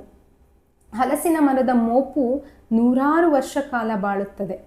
ಹುಣಸೆ ಒನಕೆ ಕುಟ್ಟಿದಷ್ಟು ಸವಿಯುವುದಿಲ್ಲ. ಒಂದು ರೀತಿಯಿಂದ ನೋಡ ಹೋದರೆ ನಮ್ಮ ಅಜ್ಜಿ ಹುಣಸೆಗೆ ಸಮ. ಅವರ ಮಾತುಗಳು ಹುಳಿ ಸಿಹಿ ಬೆರೆತ ಮಾತುಗಳು. ಆದರೆ ಅವರು ಹಾಗೆ ಬೇರೆ ಕಡೆ ಬೆಳೆದು ಬೇರೂರುವ ಬದಲು ನಮ್ಮ ಮನೆಯ ಮುಂದಿನ ಅಶ್ವತ್ಥ ವೃಕ್ಷದ ಬೀಳುಲುಗಳಂತೆ ಹುಟ್ಟಿದ ಕುಲಕ್ಕೆ ಹೆಣೆದುಕೊಂಡು ಬದುಕಿದ್ದಾರೆ. ನಮ್ಮ ಮುತ್ತಜ್ಜ ಕೊಲ್ಲೂರು ಮೂಕಾಂಬಿಕೆಯ ನೆನಪಿನಿಂದಲೋ ಏನೋ ಅವರಿಗೆ ಚಿಕ್ಕಂದಿನಲ್ಲಿ ಮೂಕಾಂಬಿಕೆ ಎಂದೇ ಹೆಸರನ್ನಿಟ್ಟರು. ಮೂಕಿ ಎಂದೇ ಅವರನ್ನು ಅವರ ಹಿರಿಯರು ಕರೆಯುತ್ತಿದ್ದರಂತೆ. ಆ ಹಿರಿಯರ ಹೆಸರನ್ನೆಲ್ಲ ಹೇಳಿ ನಿಮ್ಮನ್ನು ದಣಿಸುವುದಿಲ್ಲ. ನನ್ನ ಅಜ್ಜನಿಗಿಂತ ಮೂಕಿ 1-2 ವರ್ಷಕ್ಕೆ ಕಿರಿಯವರಿರಬೇಕು. 10 ತುಂಬುವ ಮೊದಲೇ ಅವರಿಗೆ ಲಗ್ನವಾಯಿತು, ಶಾಸ್ತ್ರೋಕ್ತ ವಿಧಿಯಿಂದ. ನನಗೆ ನನ್ನ ಅಜ್ಜನನ್ನು ಕಂಡ ನೆನಪೇ ಬರುವುದಿಲ್ಲ. ಅವರು ತೀರಿಕೊಂಡು ಬಹಳ ಕಾಲವಾಯಿತು. ಅವರಿರುತ್ತಿದ್ದರೆ ಎಷ್ಟೋ ವಿಷಯಗಳಲ್ಲಿ ಅಜ್ಜಿ ಹೇಳಿದ ವಿಷಯಗಳು ನನಗೆ ಅರ್ಥವಾಗದಾಗ ಅವರಲ್ಲಿಗೆ ದೂರನ್ನೊಯ್ದು ಸರಿಪಡಿಸಿಕೊಳ್ಳುತ್ತಿದ್ದೆ. ನನಗೆ ಈ ಅಜ್ಜಿಯ ಬಾಲ್ಯವನ್ನು ಕುರಿತು ತಿಳಿದು ಬಂದ ಸಂಗತಿ ನೇರವಾಗಿ ಬಂದುದಲ್ಲ. ಅವರು ತಮ್ಮ ಸೊಸೆಗೆ ಹೇಳಿ ಆಕೆಯ ಅರ್ಧಮರ್ಧ ನೆನಪಿನಿಂದ ನನಗೆ ಬಂದದ್ದು. ಎಳೆಯನಾಗಿದ್ದಾಗ ಕಿವೆ ಮೇಲೆ ಬಿದ್ದ ಅಂಥ ಎಷ್ಟೋ ಸಂಗತಿಗಳನ್ನು ಕುರಿತು ನನಗೆ ಸ್ವಲ್ಪ ಬುದ್ಧಿ ಬಂದ ಮೇಲೆ ಅವರನ್ನೇ ಕೇಳಿ ತಿಳಿಯಲು ಹಂಬಲಿಸಿದ್ದೆ. ಆದರೆ ಅವರು ತಮ್ಮ ವಿಷಯದಲ್ಲಿ ಹೆಚ್ಚಿಗೆ ಏನನ್ನೂ ಹೇಳುವುದಕ್ಕೂ ಇಷ್ಟಪಡುವುದಿಲ್ಲ ಎಂಬುದು ಗೊತ್ತಾಯಿತು. ಮೂಕಾಂಬಿಕೆ ಮದುವೆಯಾಗಿ ಗಂಡನ ಮನೆ ಸೇರಿದ್ಲು. ನಮ್ಮ ಊರಿಂದ 3 ಹರದಾರಿ ದೂರದ ಚೆಂಬೂರು ಮಾವನ ಮನೆಯಂತೆ. ಅವರಿಗೆ ಆಗ 10 ಪೂರ್ಣ ಆಗಿರಲಿಲ್ಲ ಎಂದೆ. ಗಂಡನಿಗೆ 14-15 ಅಷ್ಟೇ. ಅಷ್ಟು ಕಡಿಮೆ ವಯಸ್ಸು. ಮದುವೆಯಾಗಿ 6-3 ತಿಂಗಳಲ್ಲಿ ಆತ ಸನ್ನಿಪಾತದಿಂದ ತೀರಿಕೊಂಡ. 10 ತುಂಬದೇ ಹೋದರೂ ವಿಪತ್ತು ಮಾತ್ರ ತುಂಬಿ ಬಂದಿತು. ಆಮೇಲೆ ಮುತ್ತಜ್ಜ ಅವಳನ್ನು ತಮ್ಮ ಮನೆಗೆ ಕರೆದುಕೊಂಡು ಬಂದರು. ನಾನು ಈ ಕಥೆಯನ್ನು ನಮ್ಮ ಮನೆ ಅನ್ನುತ್ತಿದ್ದೇನೆ. ಅದು ಹಿಂದಿದ್ದ ಸ್ಥಳದಲ್ಲಿಯೇ ಇದೆ. ಈ ದೀರ್ಘಾವಧಿಯಲ್ಲಿ ಅದರ ಆಕಾರ ಮಾತ್ರ 4-6 ಬಾರಿ ಬದಲುಗೊಂಡಿದೆ. ಅದೇ ದೀರ್ಘಾವಧಿಯಲ್ಲಿ ಅಜ್ಜಿಯ ಜೀವನ ಯಾವ ಆಕಾರ ವಿಕಾರಗಳಿಗೆ ಗುರಿಯಾಯಿತೆಂದು ಮಾತ್ರ ಹೇಳಲಾರೆ. ಆದರೆ ಅವರ ಬಾಲ್ಯದಲ್ಲಿ ಬಂದ ವಿಪತ್ತಿನಿಂದಾಗಿ ತಂದೆ ಇರಿಸಿದ ಹೆಸರು ಅನ್ವರ್ಥವಾಯಿತು. ಬಹಳ ಕಾಲವೂ ಕರೆಯುತ್ತಿದ್ದ ಹೆಸರಿನಂತೆ ಅವರು ಮೂಕಿಯೇ ಆದರು ಅನ್ನುತ್ತಾರೆ. ಮನೆಗೆಲಸದಲ್ಲಿ ಎಂದೂ ಆಲಸ್ಯ ತೋರಿಸದವರಲ್ಲವಾದರೂ ಯಾರೊಡನೆಯೂ ಅವರು ಮಾತುಕತೆಗೆ ಇಚ್ಛಿಸಲಿಲ್ಲವಂತೆ. ಉಂಟು ಇಲ್ಲ, ಬೇಕು ಬೇಡ ಎಂಬುದಕ್ಕಿಂತ ಹೆಚ್ಚಿಗೆ ಆಡಿದವರಲ್ವಂತೆ. ಈಗ ನೆನೆದರೆ ನನಗೆ ಅದೊಂದು ಆಶ್ಚರ್ಯವಾಗಿ ಕಾಣಿಸುವುದಿಲ್ಲ. ಅಂಥ ಎಳೆ ವಯಸ್ಸಿನಲ್ಲಿ ಅವರ ಮೇಲೆ ಯಾವ ಬಗೆಯ ಮೋಹ ಬೆಳೆದು ಬರುವುದಕ್ಕೆ ಸಾಧ್ಯ? ಮುಂದೆ ಅವರು ಈ ಗ್ರಾಮದ ಗಡಿಯನ್ನು ಬಿಟ್ಟು ಹೋದವರು ಅಲ್ಲ ಎನ್ನುತ್ತಾರೆ. ನಮ್ಮ ಅಜ್ಜನಿಗೆ ಮುಪ್ಪು ಸಮೀಪಿಸಿದಾಗ ಕಾಶಿ ಯಾತ್ರೆ ಮಾಡುವ ಇಚ್ಛೆಯಾಗಿ ಬಾ ಒಂದು ಯಾತ್ರೆಯನ್ನು ಮಾಡಿ ಬರುವ ಎಂದರಂತೆ. ಅದಕ್ಕೆ ಇವರು ಒಲ್ಲೆ ಎಂದರಂತೆ. ಅಲ್ಲಿ ಇರುವ ದೇವರು ಇಲ್ಲಿಯೂ ಇದ್ದಾನೆ ಎಂದು ಹೇಳಿ ಒಳಕ್ಕೆ ಹೋಗಿ ಕುಳಿತುಕೊಂಡ್ರಂತೆ. ನಮ್ಮ ಅಜ್ಜನ ಕಾಲ ಸಂದಿತ್ತು. ಅವರ ಸ್ಥಾನದಲ್ಲಿ ಅಜ್ಜಿ ಮನೆಯ ಒಂದು ಗೋಡೆಯಷ್ಟು ಆಧಾರವಾಗಿ ಇಲ್ಲೇ ಬಾಳಿ ಬದುಕಿದರು. ಅಜ್ಜ ತೀರ್ಕೊಂಡ ಸ್ವಲ್ಪದರಲ್ಲಿ ನನ್ನ ನಿಜದ ಅಜ್ಜಿಯೂ ತೀರ್ಕೊಂಡ್ರಂತೆ. ಸಂಸಾರದಲ್ಲಿ ಇನ್ನೂ 4-6 ಹುಟ್ಟು ಸಾವುಗಳು ಆದವು. ನನ್ನ ತಂದೆ ಅವರ ತೊಡೆಯ ಮೇಲೆ ಬೆಳೆದರು. ಜೀವನದ ಹಿಗ್ಗು ಕುಗ್ಗುಗಳು ಅವರ ಕಣ್ಮುಂದೆ ನಲಿದಾಡುವುದು. ನಮ್ಮ ತಂದೆ ತೀರಿಕೊಂಡ ಕಾಲದಲ್ಲಿ ಅವರ ಬಾಯಿಯಿಂದ ಬಂದ ಒಂದು ಚಿಕ್ಕ ಕಹಿ ಮಾತನ್ನು ಚಿಕ್ಕವನಾಗ ನಾನು ಕೇಳಿದ್ದೆ. ಎಲ್ಲರಿಗೂ ಕಾಲ ಬರುತ್ತದೆ, ಒಂದೊಂದು ದಿನ ಬಾರದವಳೆಂದರೆ ನಾನೇ ಎಂದರು. ಆ ಮಾತನ್ನು ಕೇಳಿ ನನಗೆ ಮೈ ಜುಮ್ಮೆಂದಿತು. ನನ್ನ ತಂದೆಯ ಮರಣದಿಂದ ನಾನು ತಬ್ಬಲಿಯಾಗಿ ನಡುಗುತ್ತಿದ್ದಾಗ ಅವರು ಆಡಿದ ಮಾತಿದು. ಆ ದಿವಸ ಅವರ ವರ್ತನೆ ಮಾತುಗಳು ಎಲ್ಲವೂ ನನಗೆ ಅದ್ಭುತವಾಗಿ ಕಾಣಿಸಿದವು. ಅವರು ಶವದ ಬಳಿಗೆ ಬಂದು ನಿಂತರು, ಕುಳಿತರು, ಆದರೂ ಕಣ್ಣೀರಿಡಲಿಲ್ಲ. ನೀನು ಒಂದು ಒಳ್ಳೆ ಕೆಲಸ ಮಾಡಿದ್ದೀಯಾ, ಅವಳನ್ನು ಮೊದಲೇ ಕಳಿಸ್ಕೊಟ್ಟೆ. ಈ ಮಕ್ಕಳ ಚಿಂತೆ ನಿನಗೆ ಬೇಡ, ನಾನು ನೋಡಿಕೊಂಡೇನು, ನೀನು ಹೋಗ್ಬಾ ಎಂದರು. ಕಂಬನಿಯಿಂದ ತರತರಿಸುತ್ತಿದ್ದ ನನ್ನನ್ನು ಕಂಡು ಇದೇನೋ ನಿನ್ನ ಗಂಡಸ್ತನ, ನೀನೇನೋ ನಾನೇನೋ ಯಾರೇನೋ, ಯಾರು ಶಾಶ್ವತ, ಹೋಗಿ ಕೊಳ್ಳಿ ಇಟ್ಟು ಉರಿಸ್ಬಾ, ಇದೆಲ್ಲ ಒಂದು ಆಟ. ಕನಸು ಅಂದರೆ ಕನಸು, ನಾವು ಕಟ್ಟಿಕೊಂಡ ಹಾಗಿರುತ್ತೆ ಕನಸು. ಒಳ್ಳೆಯದು ಎಂದರೆ ಒಳ್ಳೆಯದು, ಕೆಟ್ಟದು ಎಂದರೆ ಕೆಟ್ಟದ್ದು. ಇದು ಭ್ರಮೆ ಎಂದರೆ ಭ್ರಮೆ, ನಿಜ ಎಂದರೆ ನಿಜ. ನಿನಗೆ ಹೇಳ್ತೇನೆ, ನಮಗೆ ಕನಸು ಗಿನಸು ಎಂಬುದಿರುವ ತನಕವೂ ಇದು ಅಷ್ಟೇ ನಿಜ. ಸಂಸಾರವೂ ಹಾಗೆಯೇ, ಸುಖ ದುಃಖಗಳು ಹಾಗೆಯೇ, ಈ ಜಗತ್ತು ಕೂಡ ಹಾಗೆಯೇ, ದೇವರು ಹಾಗೆಯೇ, ದಿಂಡರು ಹಾಗೆಯೇ. ಅವು ಎಲ್ಲವೂ ನಾವು ಕಟ್ಟಿಕೊಂಡ ಹಾಗೆ. ಗಟ್ಟಿ ಮಾಡ್ಕೋ ಮನಸ್ಸನ್ನು.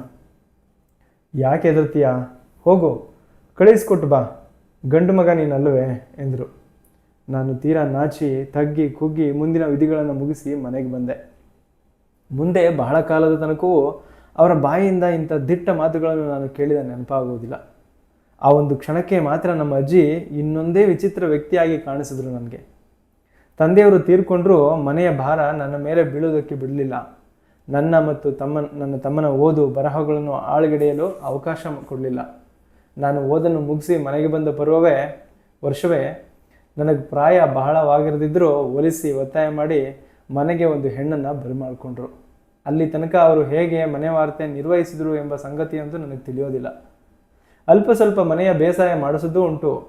ಅವರ ಪ್ರೀತಿ ಆದರ ಪೋಷಣೆಗಳಲ್ಲಿ ಬೆಳೆದ ತಮ್ಮನನ್ನು ನನ್ನನ್ನು ಕುಳ್ಳಿರಿಸಿಕೊಂಡು ಹಲವಾರು ಕಥೆಗಳನ್ನು ಹೇಳಿದ ನೆನಪು ಬರುತ್ತದೆ. ಕತೆ ಕೇಳಿ ನಗಿಸಿದರು. ಕೆಲವೊಮ್ಮೆ ನಾನು, ಅಜ್ಜಿ ಅದು ನಿಜವೇ, ನಿಜಕ್ಕೂ ಹಾಗಾಯಿತೆ ಎಂದು ದೀನ ಮುಖದಿಂದ ಕೇಳಿದ್ರೆ, ಮಗು ಕತೆ ಎನ್ನುತ್ತಿದ್ರು. ನಿಜ ಅಲ್ಲ ಅನ್ನುತ್ತೀರಾ ಎಂದು ನಿರಾಶೆಯಿಂದ ಪ್ರಶ್ನಿಸಿದರೆ, ನಿನಗೇನಾಗಬೇಕೀಗ? ಪುಣ್ಯಕೋಟಿ ದನ ಹುಲಿಯ ಬಾಯಿಗೆ ಬೀಳಬೇಕೆಂದಿದೆಯೋ? ಇಲ್ಲ.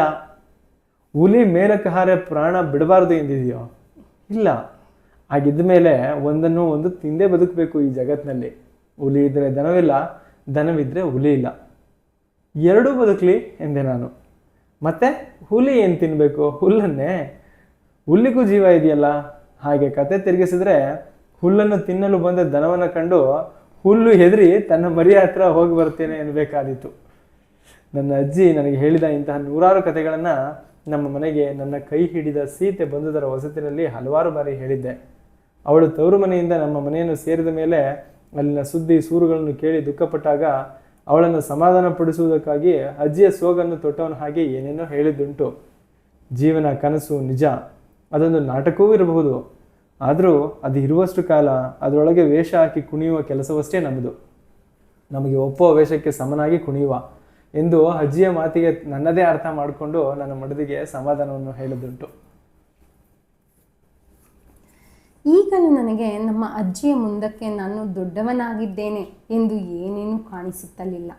ನನಗೀಗ ಮದುವೆಯಾಗಿದೆ, 2 ಮಕ್ಕಳಿದ್ದಾರೆ. ಆದರೆ ನಮ್ಮ ಅಜ್ಜಿ ನಮ್ಮ ಸಣ್ಣದರಲ್ಲಿ ನಮಗೆ ಹೇಳಿದ ಕತೆ ಹೇಳಿದಂತೆ ಅವರಿಗೆ ಮಾತ್ರ ಕತೆ ಹೇಳಿದ್ದನ್ನು ಕಾಣೆ.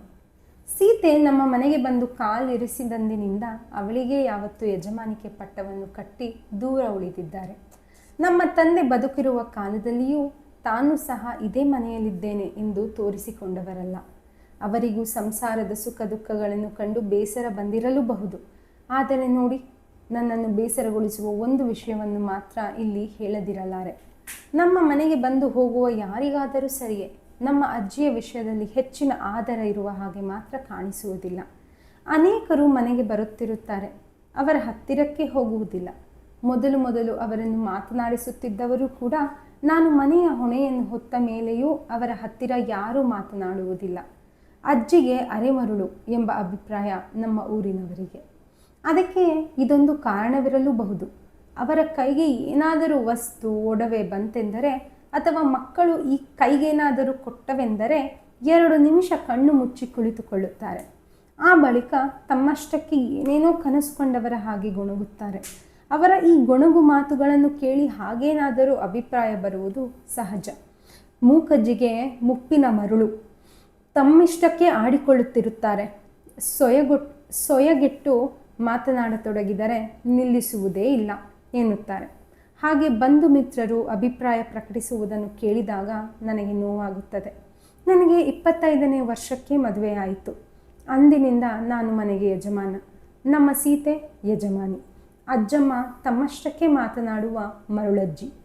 ಕೆಲವು ಸಾರಿ ನನ್ನ 2 ಮಕ್ಕಳು ಅವರ ಬಳಿಗೆ ಹೋಗಿ ಅವರ ಕೈಯಲ್ಲಿ ಏನಾದರೂ ಕೊಟ್ಟು ಅವರು ತಮ್ಮಷ್ಟಕ್ಕೆ ಏನಾದರೂ